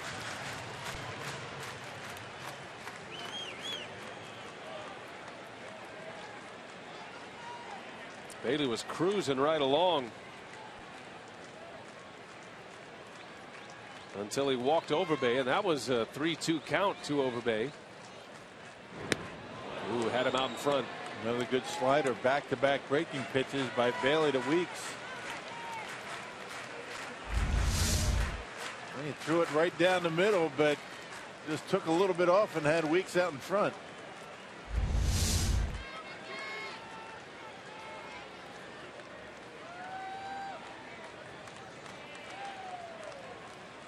See what he has in mind here. 1 ball, 1 strike. In there. Another one. 1-2 the count on Ricky Weeks.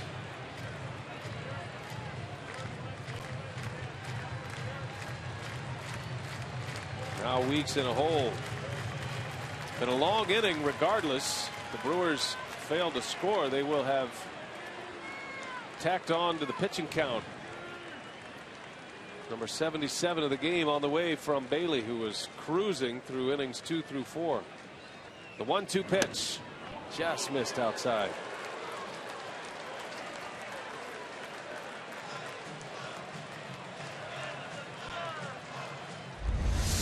A tough pitch to take with 2 strikes and the bases loaded. Just missed the outside corner.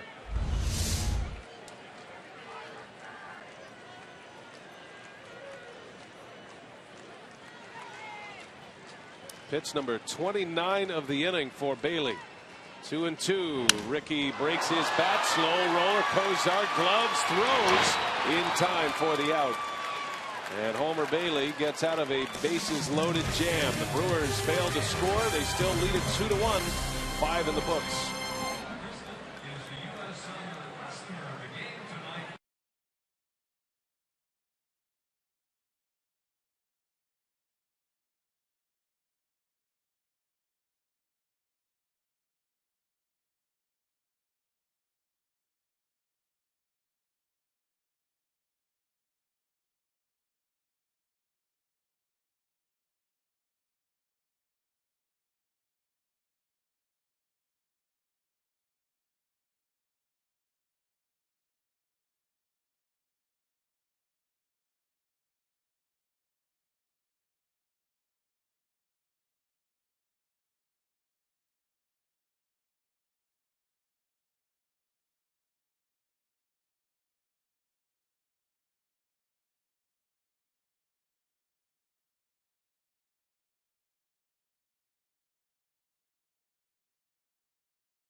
Left the bases loaded, and a tight one here at Miller Park as we go to the 6th inning. Hey, a reminder, Saturday it's a doubleheader on Fox Sports 1. Bryce Harper and the Nationals taking on these Cincinnati Reds, followed by the Indians and the Royals. Coverage begins at 2:30 Central on FS1, streaming live on Fox Sports Go. Kansas City is in a free fall right now. They lost again yesterday in a players only meeting for the Kansas City Royals after their loss to Chris Sale and the White Sox yesterday. The Royals have plummeted to 8 games back. Mid-June they had a 1.5 game lead over the Detroit Tigers. It's taken them a month. Yeah, 2 under 500. Man. Cleveland 6.5 back. They had a modest little 4-game winning streak going. Actually took a doubleheader from the Tigers. Detroit looks like the horse in the division again in the AL Central and maybe in the American League.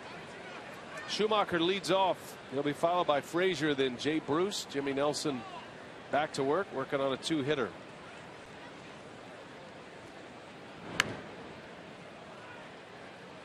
Looks like getting into some kitchens, hadn't he? He and Homer Bailey, both of these two right-handers, have been jamming hitters all night. Love the power game from the mound. Yeah. Both of them commanding their breaking pitches nicely. Yeah, big difference between Bailey and Nelson. Nelson doing basically 2 pitches. Bailey's got 3 or 4 working for him. There's that wipeout slider they talk about with Nelson, and he cuts down Skip Schumacher. Strikeout number 5. That's just such a good pitch when you get it underneath those hands. You don't leave it out over the plate. That was perfect. That back foot slider could have been even lower in the zone. But Schumacher way out in front, over the top of it. Good pitch. 1 gone here in the 6th. Heart of the order coming up. Todd Frazier will bat. Swung at the first pitch in the 1st inning. He grounded out. And then Nelson hit him in the 4th. 20 home runs this season for Todd Frazier. That's good enough for 4th in the National League. Big swing and a miss. Nelson's got that breaking ball dialed in here in this 6th inning. And it's not that big sweeping slider either. That's a true slider. He throws it hard. He doesn't have much of a break on it. Very late and sharp. Those are the ones you want. The later the ball pitch breaks, the tougher it is to pick up.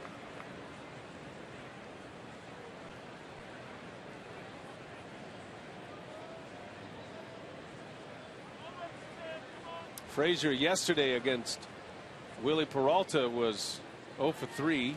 Peralta was very effective with inside fastballs. There's a slider, rolls over it, and Nelson knocks it down. Good play to get out number 2. He's shown some pretty good work with the glove here tonight. Taking away a couple of hits from the Reds.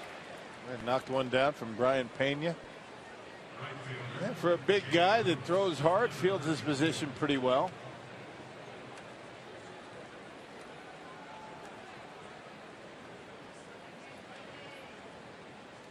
Two up and 2 down. Nelson will face Jay Bruce as the lone Reds RBI.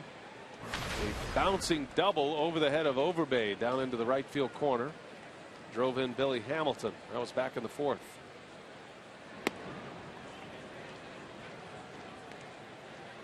Now the roof is opening back up here at Miller Park, so it looks like the thunder showers have moved on. That's good news for everybody. It's going to cool things off too.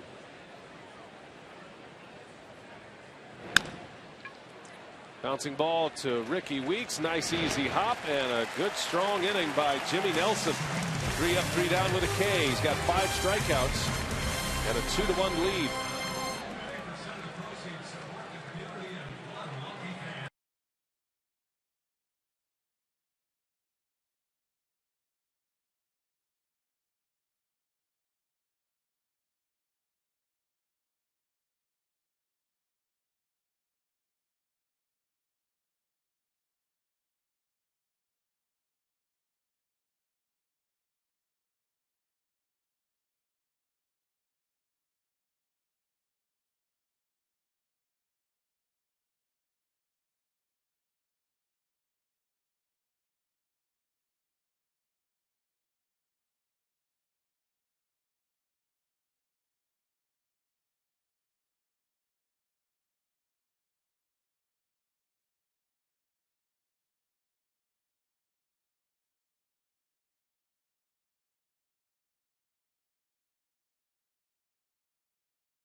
Cincinnati as we head to the bottom of the 6th inning on a Tuesday night at Miller Park. Take you back to our Carsoup.com trivia question. Homer Bailey's a part of it. Who are the 4 active pitchers with multiple no-hitters? Bailey has 2 no-nos. Then you've got Verlander, who threw his first no-hitter against Milwaukee in '07. Mark Burley has a perfect game. And Tim Lincecum no-hitting the San Diego Padres in back-to-back seasons. Last year in San Diego, this year in San Francisco. The 4 active pitchers with multiple no-hitters. You know, Bailey got out of a jam, but we'll see if it came at a price last inning. Nearly 30 pitches on a hot night in Milwaukee. And he opens up this 6th inning with 78 pitches. He and Jimmy Nelson working up a good lather out there. Now, it's been a while since Bailey's been out on the mound. And the All-Star break has taken just about everybody out of their normal routine. Homer Bailey's last start came on July 10th. And regardless how much rest you had between starts, a 29-pitch inning is going to take its toll. He's got the heart of the order to deal with here. Braun, Ramirez, and Lucroy.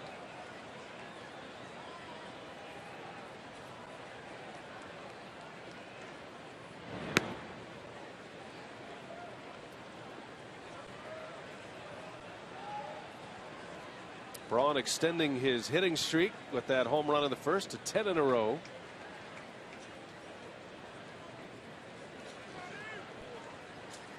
He and Ramirez going back to back in the first inning, and Braun back up the middle and a base hit. 2 more hits tonight for Ryan Braun. Had 2 last night, and he opens up the 6th with a single to start the frame. And fastball in, and Ryan able to pull the hands in, get the barrel of the bat on it, and bang it into center field. So a leadoff base runner for the Brewers, the first time tonight. See Kozar playing in the hole. Opened up the middle a little bit. Now Ryan Braun in this 10-game hitting streak, including that single, now hitting .421 during the stretch. 16 for 38. Average up to .304. So here is Ramirez at the plate, presented by Wendy's. Solo homer that he pulled just inside the foul pole and just over the wall in the first inning. The 3rd back-to-back home run for the Brewers this year.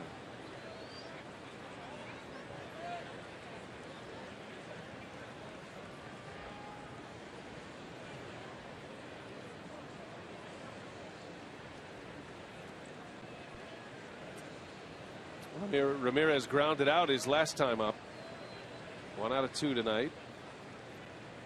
Now 12 homers, 46 ribbies. Brewers now with 99 home runs on the season. 2nd in the National League. Here's number 99 right here. 2nd pitch, a slider by Homer Bailey, didn't do much, and Ramos able to get it right inside that left field foul pole, giving the Brewers a 2-0 lead in the first. 99 homers. This is game 101. 100 down, 62 to go. Brewers come in with a record of 55 and 45. Going to turn into a 4-6-3 double play. Ramirez hit it sharply, but right at Schumacher. Almost took his head off. See that hop? Able to make a nice adjustment. And Schumacher able to turn the double play. Ramirez hit that one right on the nose. One hopper. Look at this hop. Boom. Look out. And he's able to turn it smooth as silk.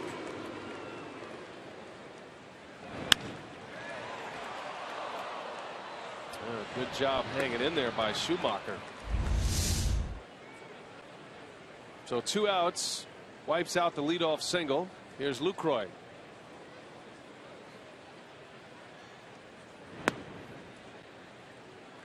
Schumacher, a handy guy to have on a ball club, isn't he? Outfield, infield. He can play the middle of the infield.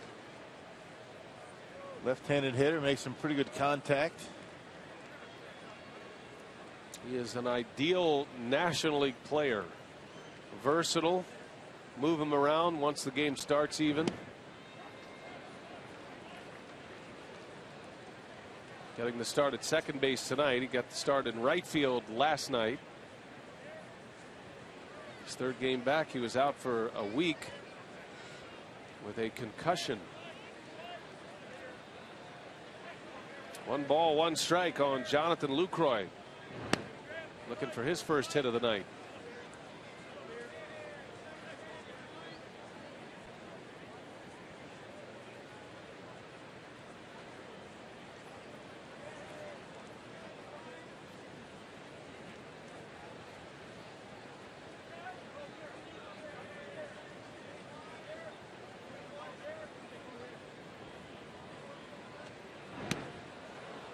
Two and two. It's been a tough breaking ball for Brewer hitters tonight. 2 different breaking pitches. And slider, he's got the knuckle curve that's been a good pitch. Takes a little off, adds a little bit. Talking about velocity, and has been able to keep these Brewers hitters off balance. 2 and 2. And Lucroy doesn't chase the low fastball. And when you have good command of breaking pitches and he can throw 95 to 96, you see why he's thrown a couple of no-hitters.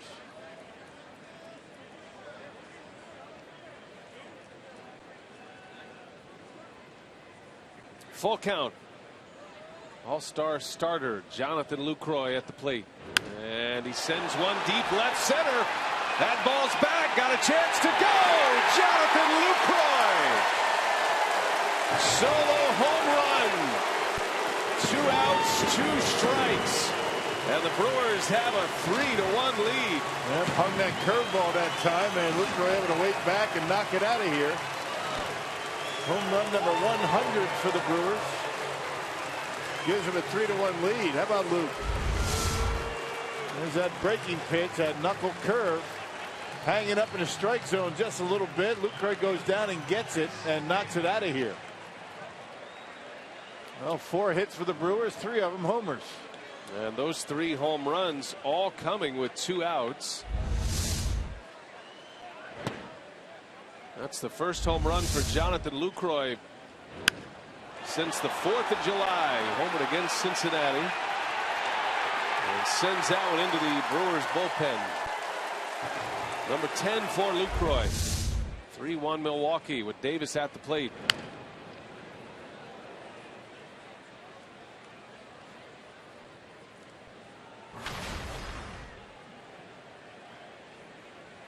The Brewers are at their best when they're hitting the ball out of the ballpark. That's the strength of this club.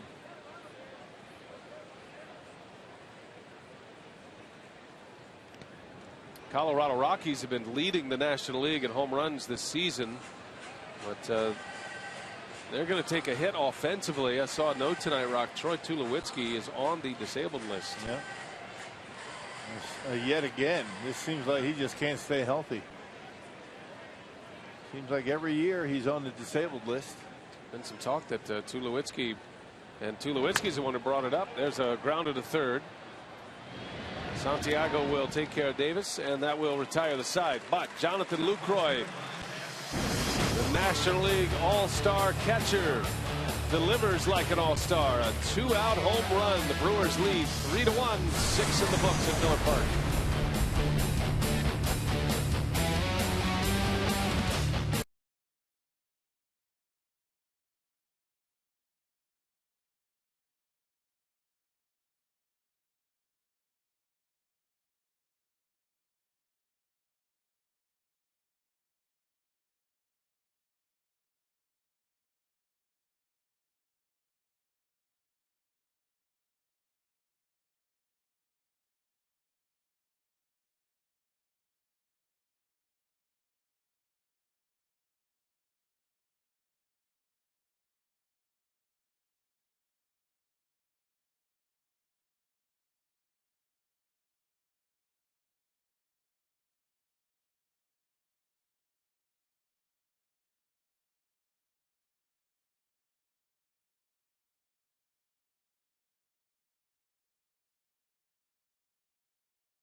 3-1 lead for the Crew, and all fans at Miller Park this Sunday to see the Brewers against the Mets. We'll get a Jim Henderson bobblehead courtesy of Chevrolet.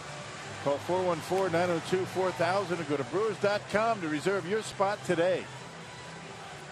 Well, Jim Henderson not with the ball club. He's injured. But he'll be represented with the bobblehead. Have you seen the Jim Henderson bobblehead? Wait for it. There he is. Isn't he nice? I kind of bobbled him a little. That was good. I mean, that he looks like Jim. that goes above and beyond what you're supposed to do up here. Oh, do we have protocol? No. Well, you can ad lib. We'll set him right here. I'll put him right here. Is he safe there? Massage his shoulder a little bit. Getting back. Ryan Ludwig leads off for Cincinnati. Jimmy Nelson now staked to a 3-1 lead. Rumor is there are only 2 Jim Henderson bobbleheads that have been unpacked. We have one of them. And where's the other? It's got to be in a radio booth. I guess that Mr. Baseball might have a few. You think? That's off the grid, though. Doug Melvin was on with us earlier saying that Henderson's still going to be a little while, but he didn't put a timetable on his return. But he is at AAA and continuing to come back from a shoulder injury. As Ludwig slams one past Ramirez, and a base hit to start the Cincinnati 7th. And the second time the Reds have had the leadoff hitter aboard. Last time they did that was the 4th, a leadoff single by Hamilton. And that was the inning that they scored their run. And I figure that bullpen is going to start getting busy at some point here. Maybe another base runner. Brandon Kinsler's starting to move around a little bit. Not going to take those guys long to get loose tonight. Here's Brian Pena. Bouncing ball through. Base hit. On the first pitch again, Pena swings and finds a hole between first and second. And Cincinnati putting up a threat here in the 7th with 2 on and nobody out. Yeah, 3rd time through the batting order. This is where that 3rd pitch for a starting pitcher really comes in handy. He's able to start throwing that changeup for strikes. It'd be a good time to start throwing it. The difference between starting pitchers, relievers, is a good quality 3rd pitch. And Jimmy Nelson is still trying to find one. 2 on, nobody out. Zach Cozart at the plate. Tough guy to double up. He runs well. Nelson's been getting the ground balls here tonight.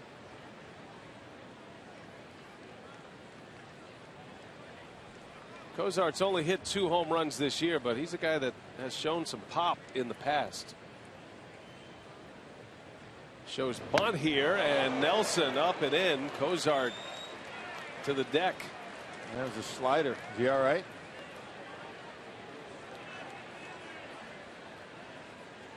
Trying to stay out of the double play. Very surprising that you have the Reds trying to drop down a bunt to advance the runners to tie it up on a base hit.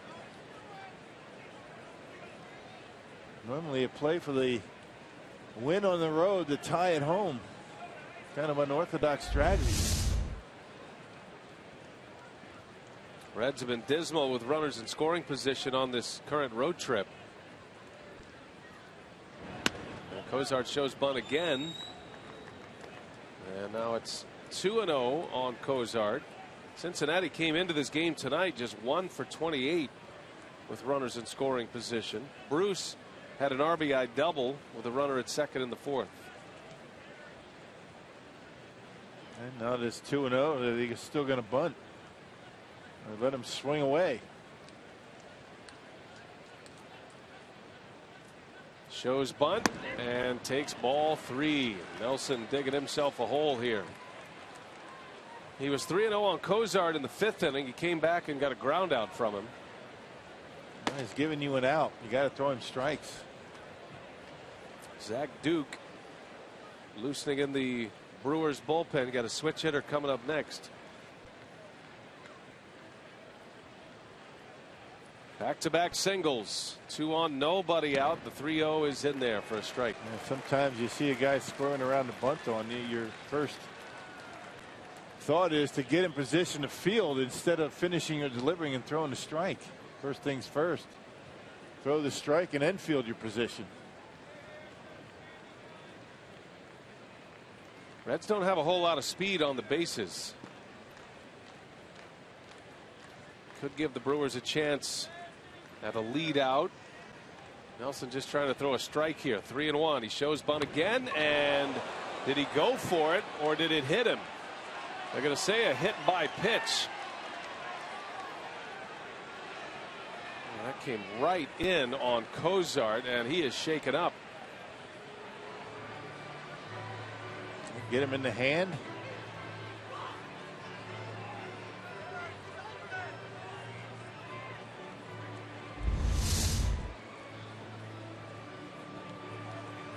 Is he trying to get out of the way? Where does it hit him? Hit him right on the hand and hit the bat. Hit the bat. That's a foul ball. It's got to be a strike. That's a foul ball. It's a strike. It hit the bat first before it hit his hand, and that is definitely reviewable.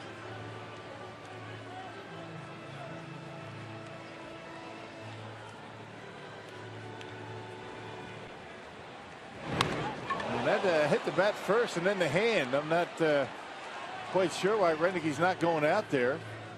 He's on his way out now. This is the best look at it. This is clearly a foul ball. That's not even close either. I mean, that clearly hits the bat first. Right there, and then the hand. I mean, that's pretty cut and dried right there.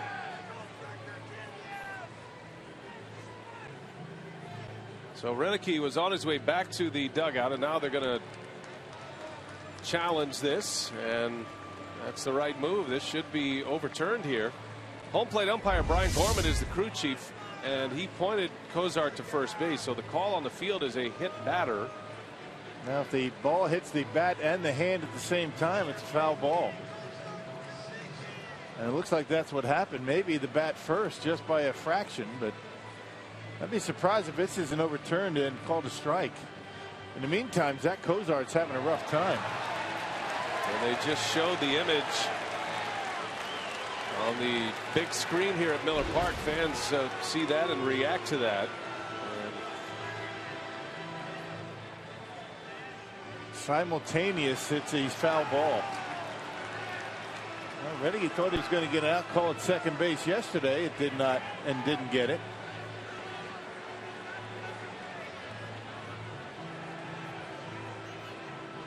Well, that phantom cam gives you the best look at it. Hit the ball, hit the bat, then hit the hand. And we'll see what they see in New York. Brian Gorman off with the headsets, and the call coming here. And they're going to send him to first base. You got to be kidding me. How do you make that call? How do you miss that call in New York? What are you looking at in there? That's unacceptable. Yeah, that's ridiculous. Why even have replay if you can't get that right? That's as clear as it could possibly be. That's a joke. I mean, you feel bad for Cozart. He got hit, but this is a foul ball. There's no question about it. Well, bases loaded, nobody out. This is a pretty clear view of it right here. You can't miss that call. There's no way that can go that way. I can't imagine what an umpire in New York who's assigned to this game would see that wouldn't prove it any other way than that. Right. I agree. I mean, if we're going to have replay, then let's get them right. That's the whole point of replay. And that's a big call right there. Huge call. You look at Brian Gorman, all you want is not his call once they go to review. It's somebody in New York. Well, bases loaded, nobody out. And you got the 8 and 9 hitter coming up. Well, you figure the Reds are going to go to a pinch hitter after Santiago.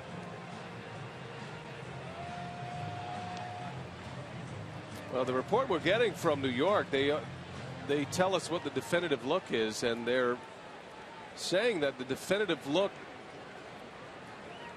was from the phantom cam look, this one that we're showing you, that confirmed the call of a hit by pitch. is impossible. Yeah, that's ridiculous. It hit the bottom of the bat and then hit his hand. Well, big spot here. Bases loaded, nobody out, and strike one to Santiago. Well, the Brewers got to plow on here. Yeah. Somebody's got some splaining to do, though, at some point. We'll be seeing that one tonight. No question. Brewers desperate need of a ground ball here. Nelson has struggled in this inning. 2 hits, a hit batter.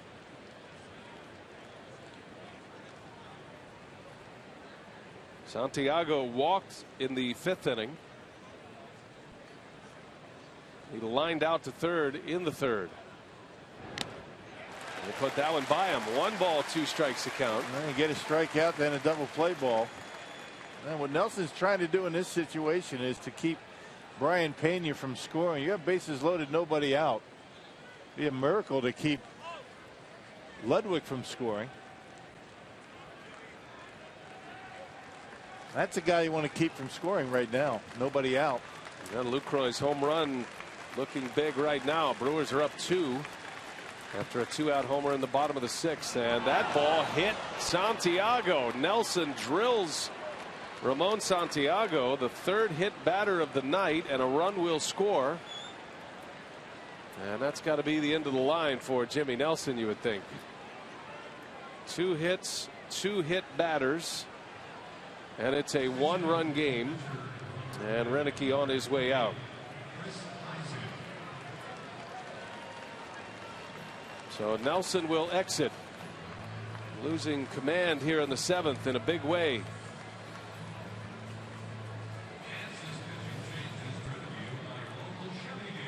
And Renicky goes to the bullpen. We'll take a break. We'll set up the new hurler when we continue. 3-2 Brewers lead. Reds threatening.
He exits with the bases loaded and nobody out. Cincinnati has scored a run, a hit by pitch, and an RBI for Ramon Santiago. So it's 3-2 Milwaukee, and it'll be Brandon Kinsler on to try to get out of a mess. Yep, 371 earned run average. Appearance number 39 for Brandon. Pitched on Saturday against the Nationals. That was in Washington and tossed a scoreless inning. Gave up a hit, struck out a batter. Well, Ron Renicky going to his right-hander, wanting to get a ground ball, maybe turn a double play. He's got a pinch hitter to deal with in Chris Heisey.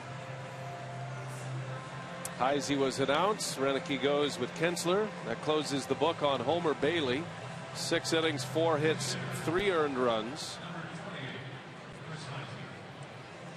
And the Brewers going to have to start the long march out of this inning. Bases loaded, nobody out. Heisey's been a good pinch hitter for Cincinnati. 7 for 24, has 2 pinch hit home runs this year, and 8 runs batted in off the bench for Brian Price. Reds catch a huge break on a missed call by the replay umpire in New York on a hit batter. And then Nelson hit Santiago to bring in a run. So that's where we are. Here's Kinsler deals strike one to Heisey. Brandon needs to get on top of that sinker, get his ground ball. Brewers are going to turn a double play up the middle. Going to go to conventional fashion, second to first. The ball hit the Ramirez. He's probably going to come home.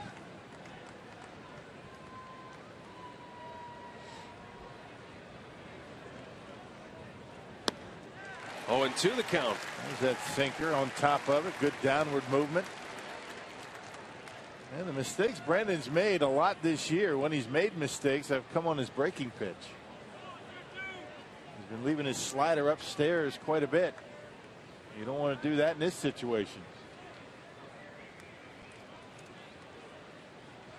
0-2 to Heisey. Kinsler deals and a line drive to left. Davis makes the catch. Pena coming home, and he will score the tying run.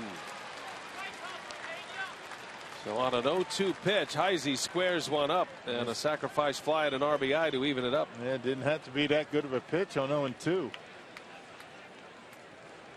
Had some pitches to play with.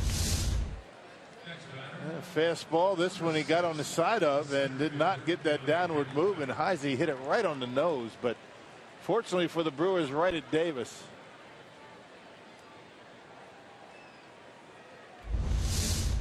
Three game, 2 runs in.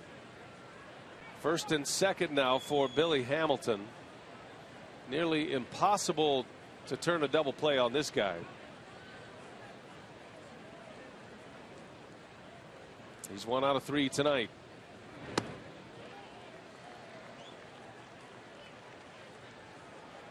Hamilton's only bounced into 1 double play this season. Pretty much got to be a one-hop bullet right at somebody.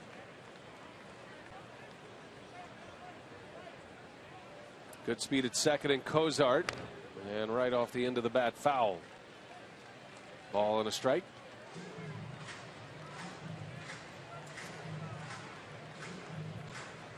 Well, the guy you're trying to avoid in this inning is Todd Frazier.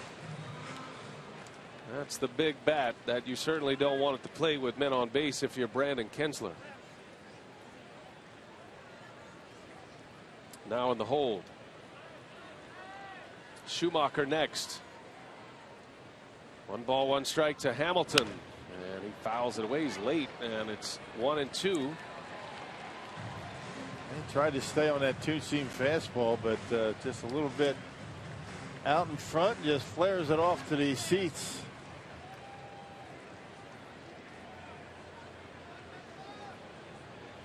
Been all fastballs for Kinsler so far in this inning.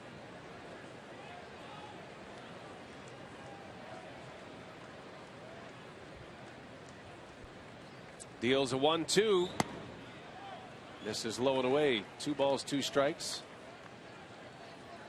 Now, if things go as they are, Billy Hamilton's going to probably win the National League Rookie of the Year. He leads National League rookies in just about every major offensive category. He's essentially been a 300 hitter minus the first 2 weeks of the season. He's been a tough out against the Brew Crew. 2-2 on the way, and a shot to second out there, and a double play on a line drive out to second base. Cozart inexplicably off the bag, and the inning is over, and the Brewers catch a huge break. The Reds tie it up. They get 2, but the Brewers get out of a mess.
Time at Miller Park. We head to the bottom of the 7th. Reds just got 2, and the Brewers get out of a jam. Bases loaded, 1 out. Hamilton at the plate. And Rock, this is our Southwest Airlines non-stoppable play. You can't imagine what Zach Cozart's thinking right there. I mean, that's clearly a line drive. He's on second base in scoring position. I mean, freeze on a line drive, that's about as bad a base running as you can have. There's just no excuse for that. And the Brewers out of the inning. 4-6 double play. Brian Price making a number of changes here. Santiago is going to move over to play short. So obviously Cozart with an injury after being hit by the pitch. That actually hit the bat first. Chris Negron will take over at third base. And the new pitcher, Rock, is Jumbo Diaz. This guy can get it up there to about 99 miles an hour. We saw him do it in Cincinnati. And just got called up. 11th appearance, a 386 earned run average. He has given up 2 home runs. And he's got about a strikeout per innings pitched so far in his big league career. Lyle Overbay will lead off for the Brewers. Had a walk his last time up. Lucroy homered in the bottom of the 6th. Gave Milwaukee a 3-1 lead. Reds get 2 in the top of the 7th. RBIs from Santiago and Chris Heisey.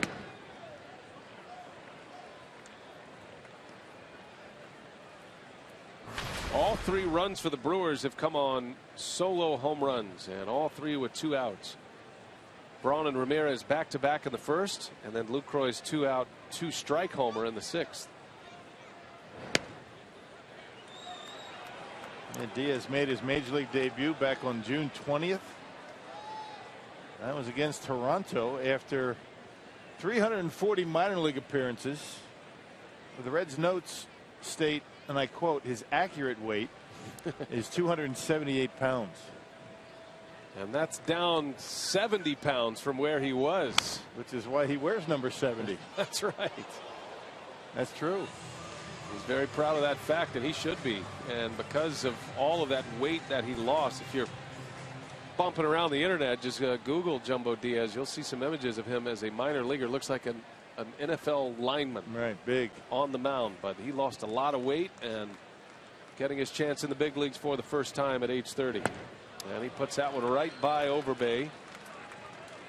Out number 1 here in the 7th. They've got some arms out in that bullpen now. I mean, they got Jumbo Diaz throws 99. Aroldis Chapman 100.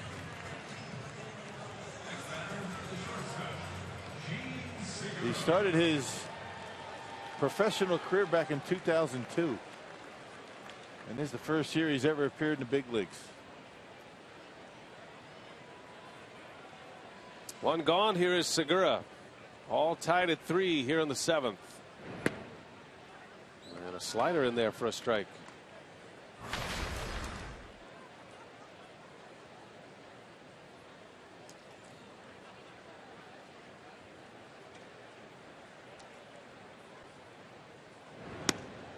Waves and misses at another one.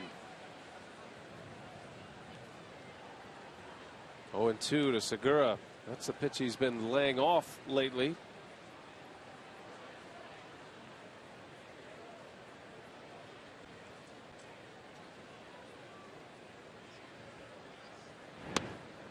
And does lay off this one.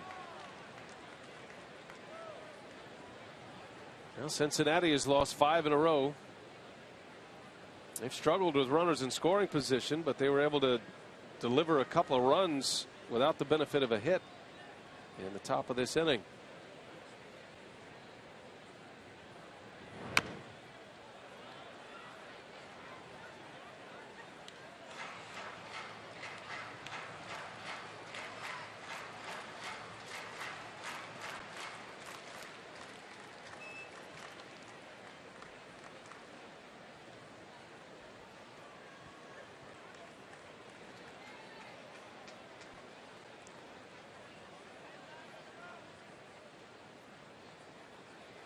One and two. Up and in. 2-2 to Segura. He was hit by a pitch his last time up. Got him on the elbow. the lead elbow.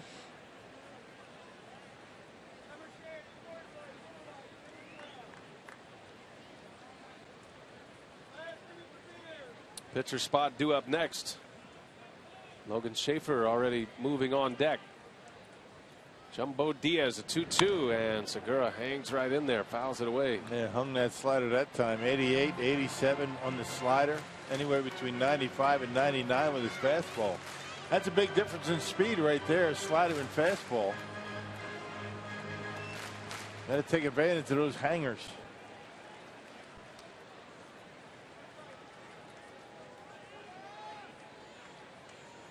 Neither starter will factor in the decision tonight. Bailey and Jimmy Nelson. As Segura strikes out. Big fastball from Diaz, and 2 up and 2 down, 2 Ks. Hey, that brings us to tonight's Tavern of the Game winner. It's Hog Wild in Manitowoc, as they call the Brewers in the next 24 hours. Hog Wild gets 40 Miller Lite beer pen tickets to a Brewers home game. This is offered courtesy of the Tavern League of Wisconsin and Miller Lite.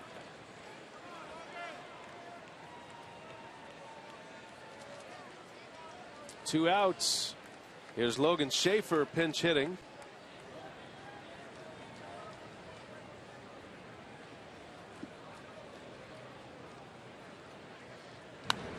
Schaefer pops it foul.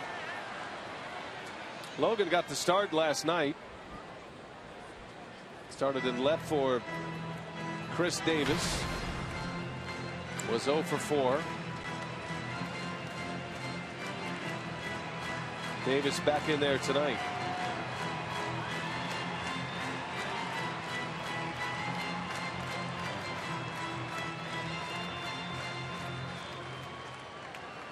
Brewers led 2-0. Red scored in the 4th to make it 2-1.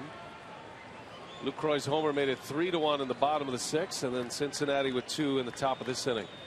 All even. 3 hits, 4 runs, no errors across the board, both teams. Homer Bailey goes 6 innings, 3 earned runs, had 2 walks and 3 Ks. Jimmy Nelson 6 innings plus, and had 1 walk and 5 strikeouts. Hit 3 batters tonight. Schaefer right to Negron for the out, and a 1-2-3 inning for Jumbo Diaz. To the 8th we go, all tied at 3 in Milwaukee.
Cincinnati and joined the Brewers for a craft brew at the ballpark Friday, August 8th, and sent with a variety of specialty beers prior to the Brewers showdown with the Dodgers. First 350 guests to register will get a free Brewers pint glass.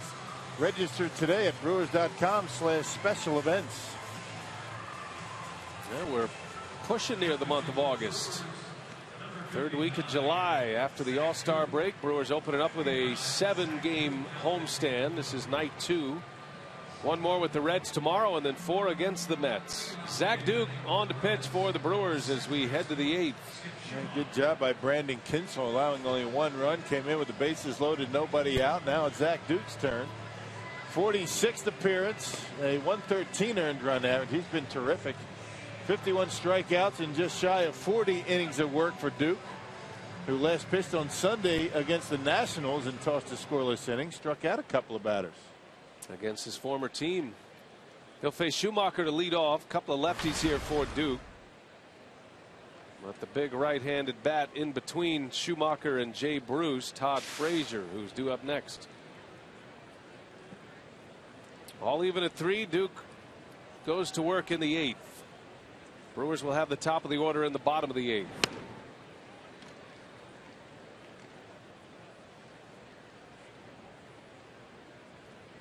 St. Louis is trailing at home tonight. Tampa Bay had a 5-run 5th inning and they lead 6-2. Rays lead the Cardinals in the bottom of the 6th inning. Former Brewer Jake Odorizzi, one of the 4 pieces in the Zach Greinke deal, is pitching well for Tampa Bay against St. Louis.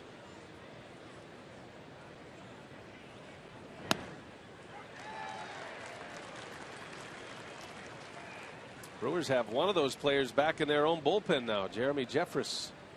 He was one of the 4 along with Alcides Escobar and Lorenzo Cain. Anxious to see Jeffress out on the mound. With that big arm. And the Brewers have been looking for a big right-handed arm out of that bullpen.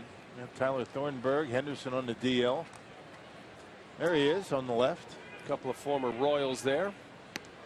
Breaking ball missed. And it goes to 3-2 on Schumacher.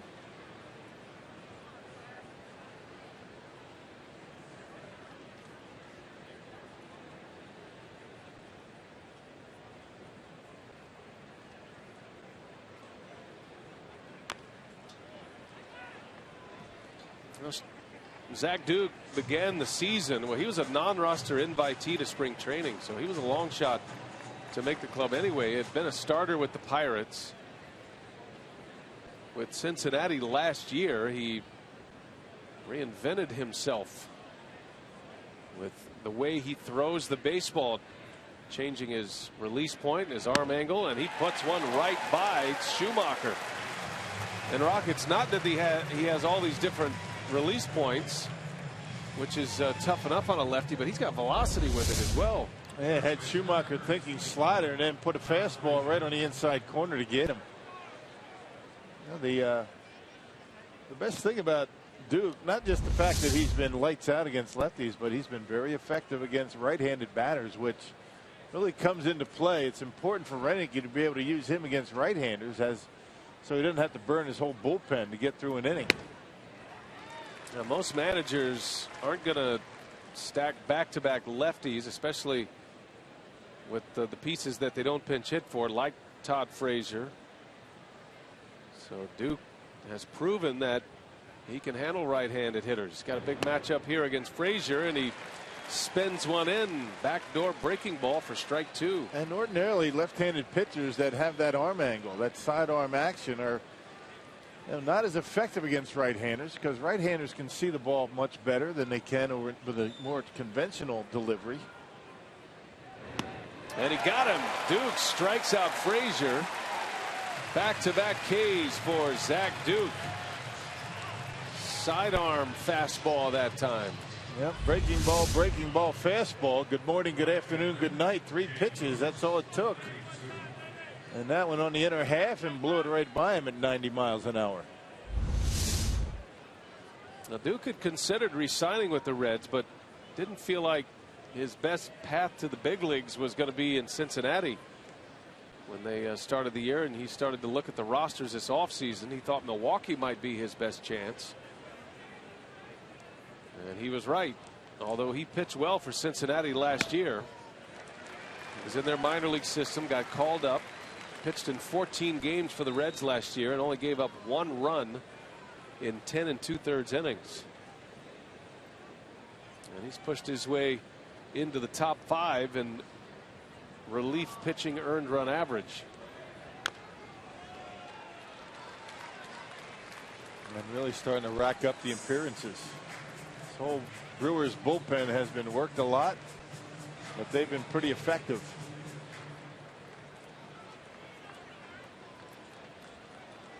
Oh, 2 to Jay Bruce. 2 outs, and Bruce swings and misses. Zach Duke strikes out the side. How about that? 2, 3, and 4 in the lineup coming up. And Zach Duke mows him down. He got Schumacher with a fastball. Same with Frazier. And punches out Jay Bruce on a breaking ball. We head to the bottom of the 8th. Still tied at 3.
12 straight appearances now, most recent in this 8th inning just completed against the Reds. 3 strikeouts. The lefty Jerry Augustine really wants to talk about Zach Duke right now. But hey, 3-3 game, meat of the order. Yeah, you know, you talk about success of this ball club. You got to talk about Zach Duke. This is a guy who really reinvented himself, changed his arm angle. But the one thing you have to like about him, he's a strike thrower. He command the strike zone with all his pitches, different angles, and it's been a big story for this Brewer ball club.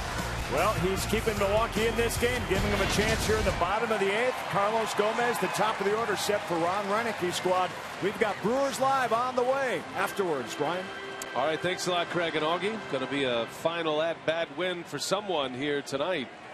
3-3, Jonathan Broxton, Brian Price's setup man, is in the game in a tie game to face Carlos Gomez. Yeah, back end of this Reds bullpen, very good. And Broxton and Chapman, 36th appearance for Broxton, a 1.06 earned run average for him. Not nearly the hard thrower that he used to be, but still very effective. He's only given up 1 home run this season as Gomez lashes away. First pitch breaking ball. Carlos tonight is 0 for 2. He walked in the 5th. Batting average at .302. He started the day 10th in the National League in hitting. Second on the club in RBIs, make it the 3rd on the club in RBIs with 50.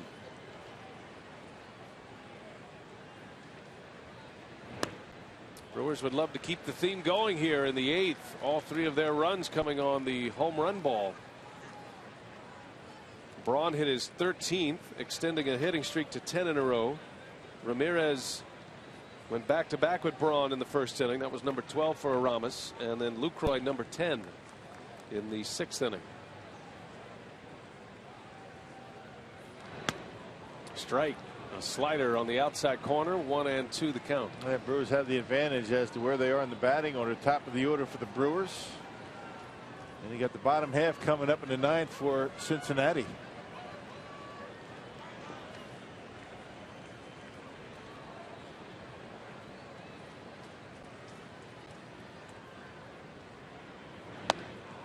And he strikes him out with a high fastball.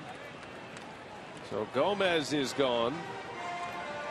One gone in the 8th for Ricky Weeks. Pretty good fastball that time by Broxton. One of the best ones we've seen him throw this year. 95 miles an hour.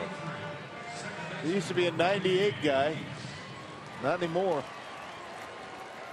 Had some stellar years with the Dodgers. Was an all-star closer with Los Angeles. Subway in-game box score. You see what the Brewers have done tonight. 3 runs on 4 hits. 3 solo homers. And this is the part of the order that has done the damage. With Braun due up next. And then Ramirez. Ricky Weeks at the plate. Weeks batting for the 2nd time. Came in for the injured Scooter Gennett. Left the game with a quad injury.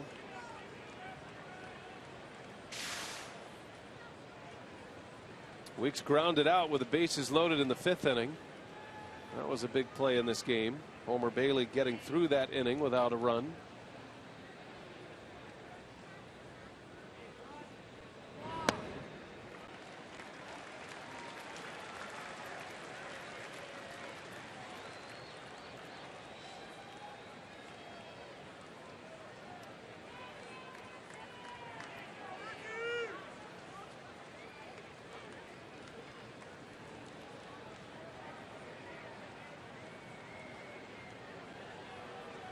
Two balls, no strikes on Weeks.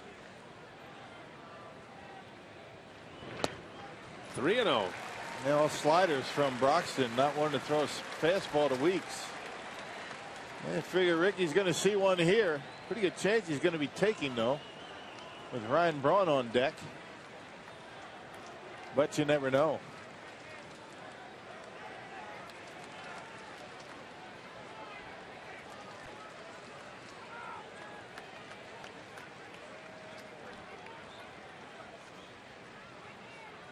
And he swings away 3-0 on a base hit.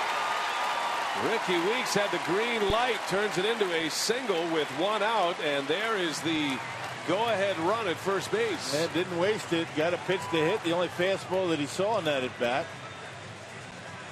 And hits it hard into center field.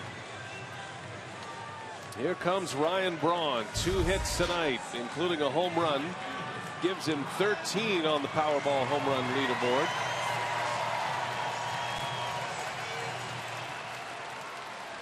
And Ryan steps up in a big spot. 1 man out. Aramis Ramirez due next. Brewers are right where they want to be in the batting order.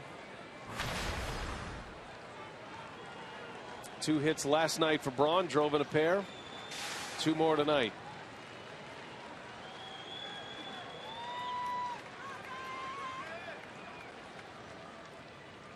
Long look from Broxton. And Braun takes a ball low. It takes a while to uncoil, and Ricky Weeks might be thinking about a stolen base, but I don't think so. Not where you're at in the batting order right now. You got 3, 4, 5 coming up. Braun has good numbers against Broxton. Has homered against him. He's 4 for 7 career. Has a double and a home run. Broxton with a couple of Ks. He's ahead in the count. And way inside, ball 2.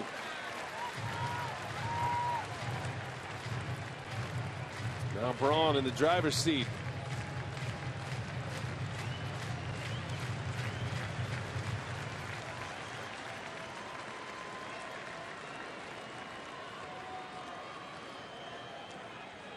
Price saw his club tied up in the 7th.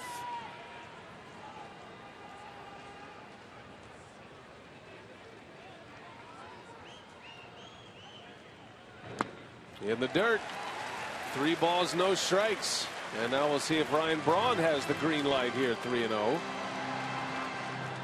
And typically Ryan not a guy that attacks 3-0. You don't see him do that very often, but you never know, he might do it here.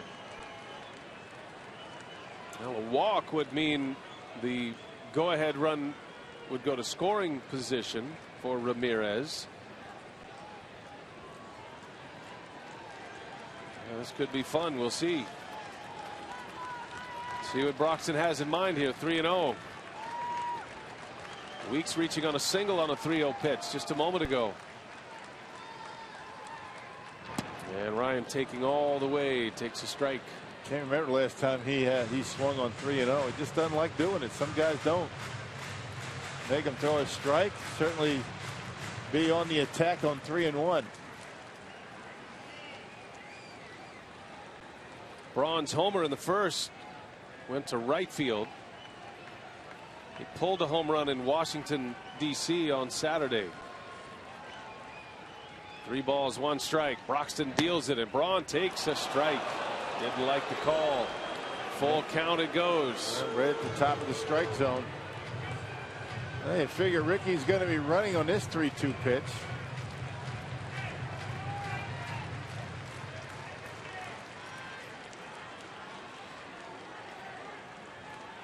Well, does Broxton dare go to that slider? That's his strikeout pitch. Full count, 1 away.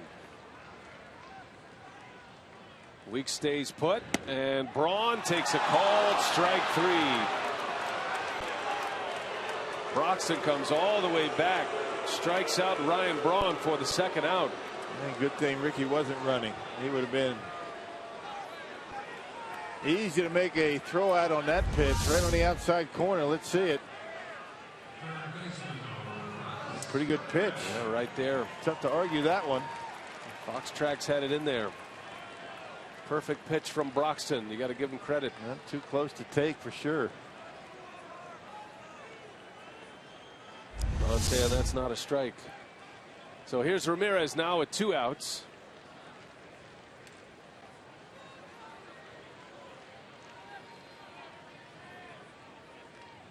Reds outfield very deep. Courtesy check on Ricky Weeks. After that hamstring injury last year, Ricky doesn't run like he used to. None of us do, actually. But Weeks still has decent speed. He's just not the blazing fast runner that he used to be. It'll be tough for him to score. The Reds outfielders are playing deep, trying to cut off that extra base hit.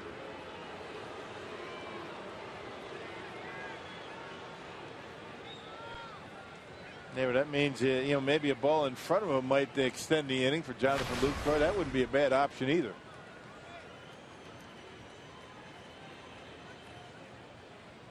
Two outs.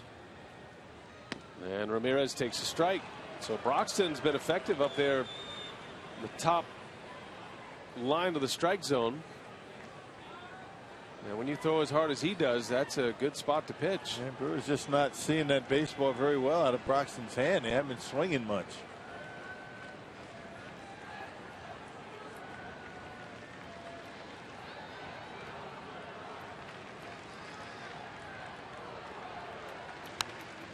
And 2 on Ramirez.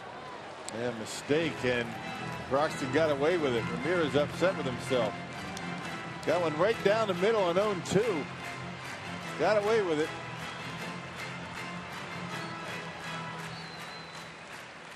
Ramirez 7 career hits against Broxton, 7 for 12. Looking for number 8 right here. 0-2 the count. 2 outs in the inning. All tied at 3 in the 8th. Broxton delivers upstairs. Ball 1.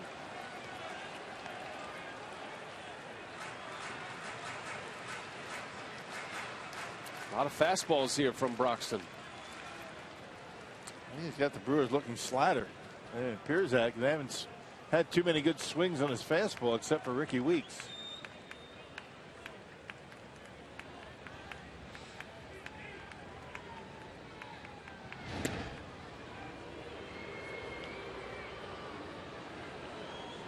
Now the Brewers sitting a half game ahead in the Central Division over the Cardinals. Cincinnati starting the day 3.5 back of the Brewers. Big game tonight against division rivals. 1-2. Weeks goes, and the pitch is high. Ricky Weeks steals the base. That could be big. And that's the thing about Jonathan Broxton. He takes so long to get rid of it. Brian Pena didn't even bother.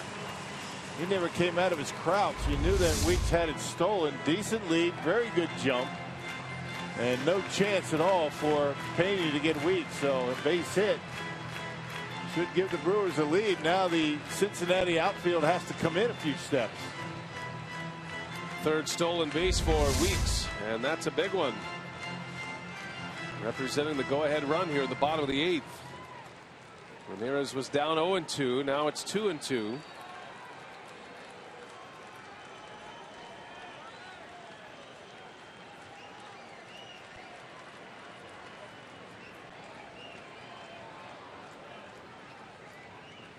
Weeks with a big lead. The 2-2 in the air to center, playable for Hamilton, and that will retire the side. So the Brewers strand a runner in scoring position. Still tied at 3. We go to the 9th.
Tied at 3. Got a good one tonight at Miller Park.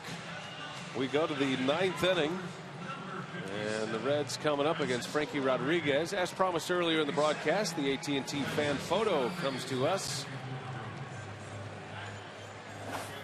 from Ian.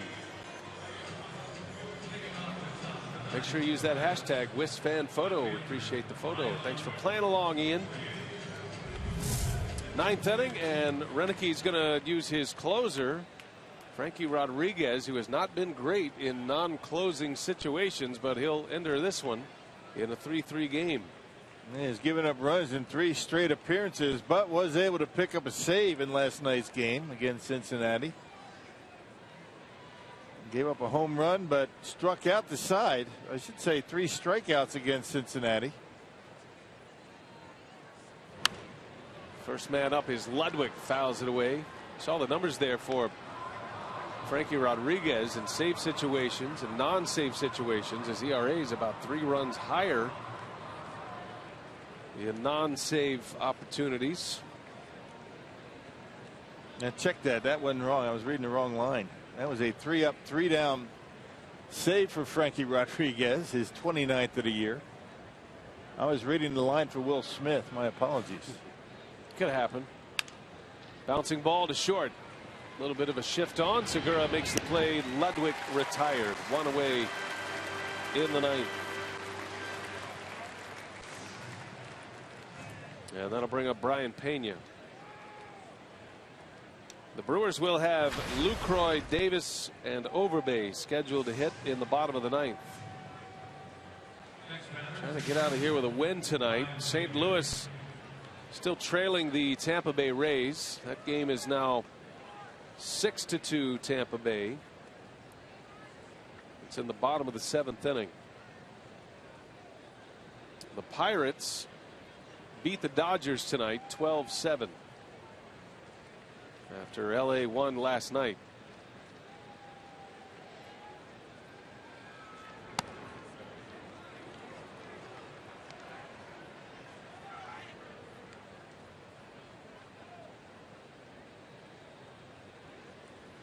Brewers and Reds will conclude this series tomorrow afternoon. And then the Mets are in for 4 beginning Thursday. Mets are out in Seattle. They'll wrap up their series tomorrow as well. Mets are ahead on the Mariners tonight, 2-0. Pena pulls one foul. 2 balls and a strike.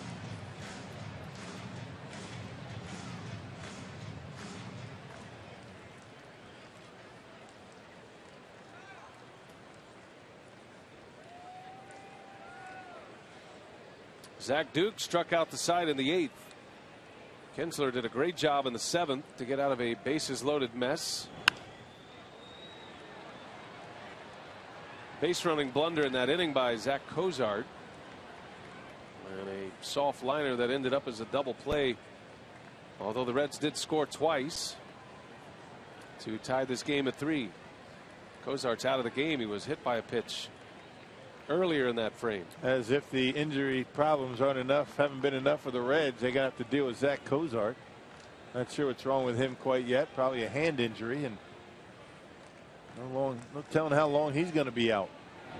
2-2, just missed. LaCroix held it there for a little extra. Count goes full now.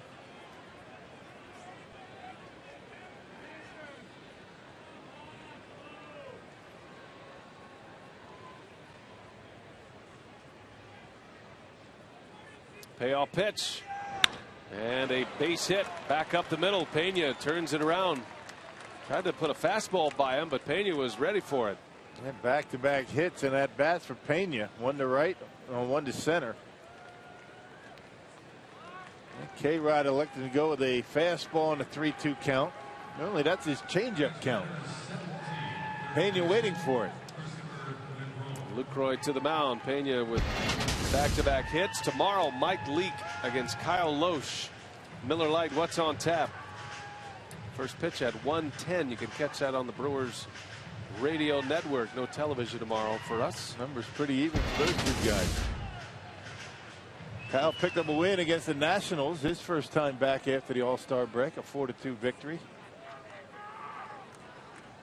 You can watch the condensed version of that game tomorrow on Fox Sports Wisconsin. Brewers squeeze play at 7 p.m. Here's Negron, first at bat of the night.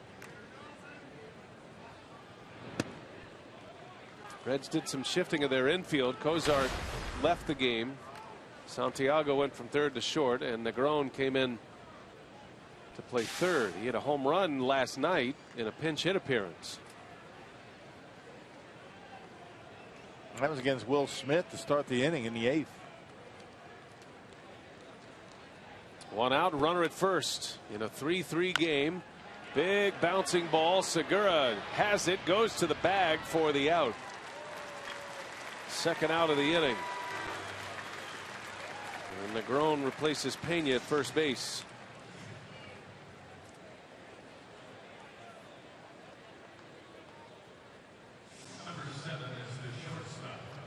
That'll bring up Ramon Santiago now.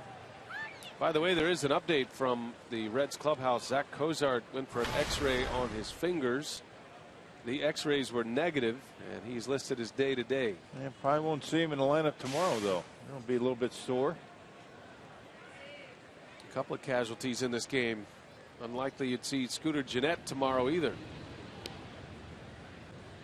2 outs. Negron at first. Looks like he might want to run here, and that foot just on the bag.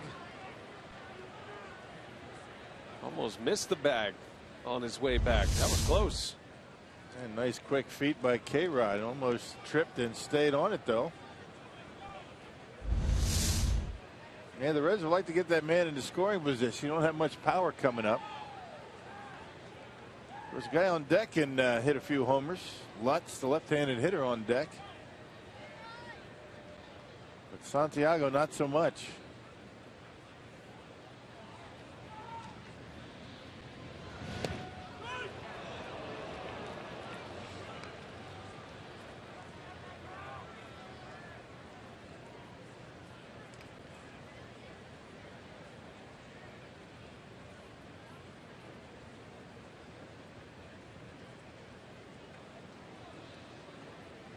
Two outs in a 3-3 game. K-Rod facing Ramon Santiago, and a strike with a fastball. Santiago might be giving Negron a chance to run here. Negron, a base stealer, does not have a big league stolen base. Chris Negron, but he was a base stealer in the minor leagues. Once had a 35 stolen base season in 2010. K-Rod takes a while to get rid of it. That's the thing. That's why he might steal. Ooh, what a pick by Overbay. Actually, that hit Negron in the helmet. Overbay didn't pick it at all. That kept the ball from going down the line. Negron is injured. Took one hop and hit the back of the helmet of Christopher Negron.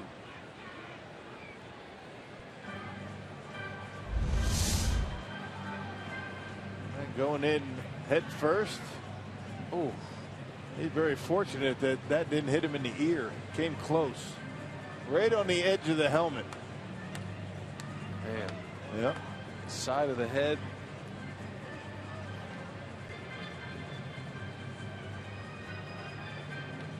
Yeah, he was lucky. Yeah. Very fortunate that that did not hit him flush in the ear. It came close.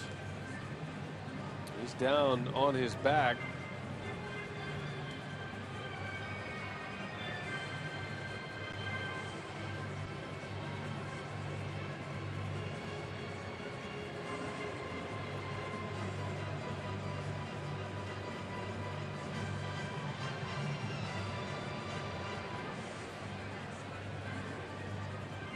You got Mesoraco, the other catcher, and Donald Lutz, a first baseman, remaining on the bench for Cincinnati. Not sure what they would do if Negron is not able to continue.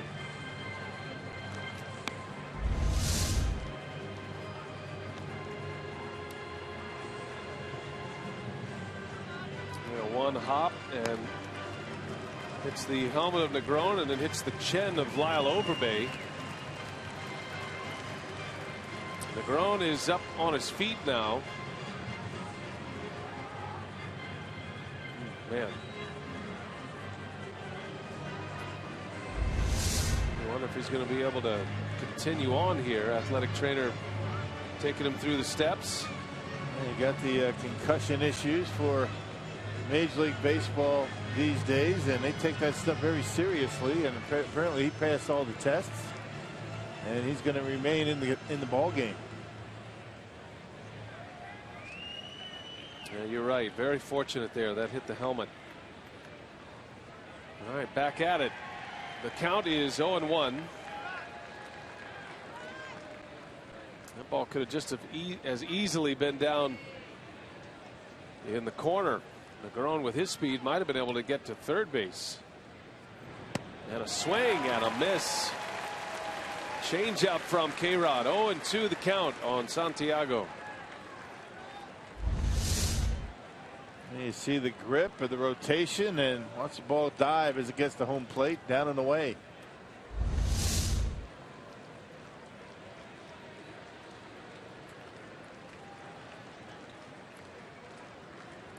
No balls, 2 strikes. K-Rod trying to get the Brewers to the dugout, tied.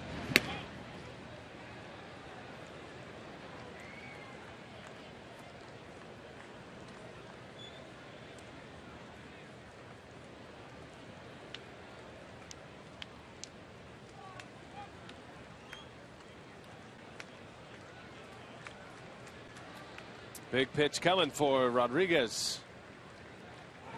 And he got him, struck him out. Frankie Rodriguez living up to his nickname. K-Rod gets the K, and the inning is over. And the game still tied. We head to the bottom of the 9th inning. Jonathan Lucroy will lead off. The Brewers have a walk-off in them tonight.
AT&T U-verse rewind if you're just picking us up. We're all tied at 3. Back-to-back homers in the first inning. Got it started quickly for the Brewers. And then a solo homer by Jonathan Lucroy made it 3-1. Controversial play here. A play that went to a replay challenge called a hit by pitch instead of a foul ball. And in that inning, the Reds scored twice, had the bases loaded with 1 out, but that double play ended the inning. Kensler got through the mess. And that's where we sit. All tied at 3. Bottom of the 9th coming up, and Lucroy will start it. And Sam LeCure on for the 38th time this year, a .325 earned run average. The veteran right-hander has had some good years for this Cincinnati ball club. He's allowed 3 home runs, 33 strikeouts, 15 walks in 36 innings of work. No shortage of arms down in that Reds bullpen. They started the game with 8 relievers. Had some concerns about Latos and Bailey with the recent injuries. Bailey went 6 tonight.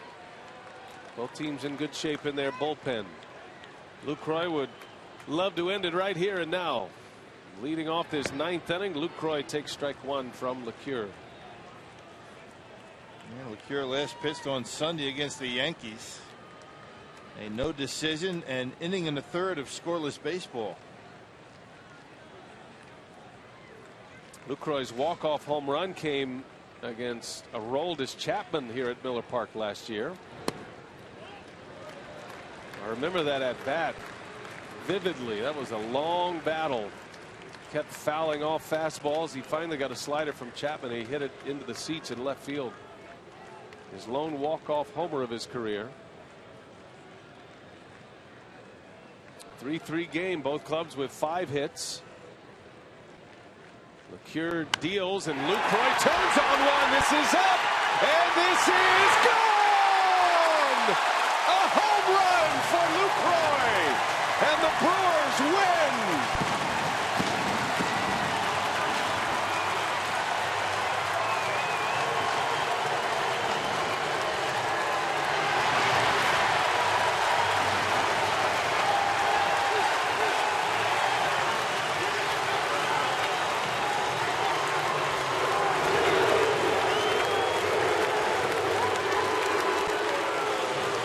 Jonathan Lucroy with 2 homers tonight. His second wins the game as the Brewers walk off the Cincinnati Reds. 4 solo home runs tonight. Now we talk about how important this homestand is for the Brewers, and check it out. They tried to come inside on him. He's looking for it. And both of his walk-off home runs in his career have come here against the Reds. Aroldis Chapman, now LeCure. And Jonathan Lucroy with his second home run tonight. The Brewers score all 4 of their runs on a long ball. That's what they do. When they hit them, they normally win. In game 101, home run 101. A game winner for Jonathan Lucroy. What a year he's having. What a night he had tonight as the Brewers beat the Reds.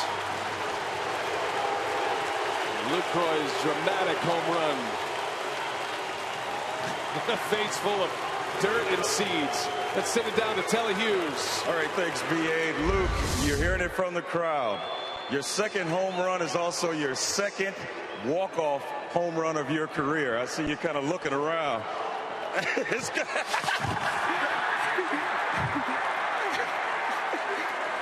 Thank you. Got you. How's it feel good to get this win in this way? Yeah, obviously feels great. You know, always great to win a homer like that, win the game. But, you know, I got to credit to our pitching staff for keeping us in there.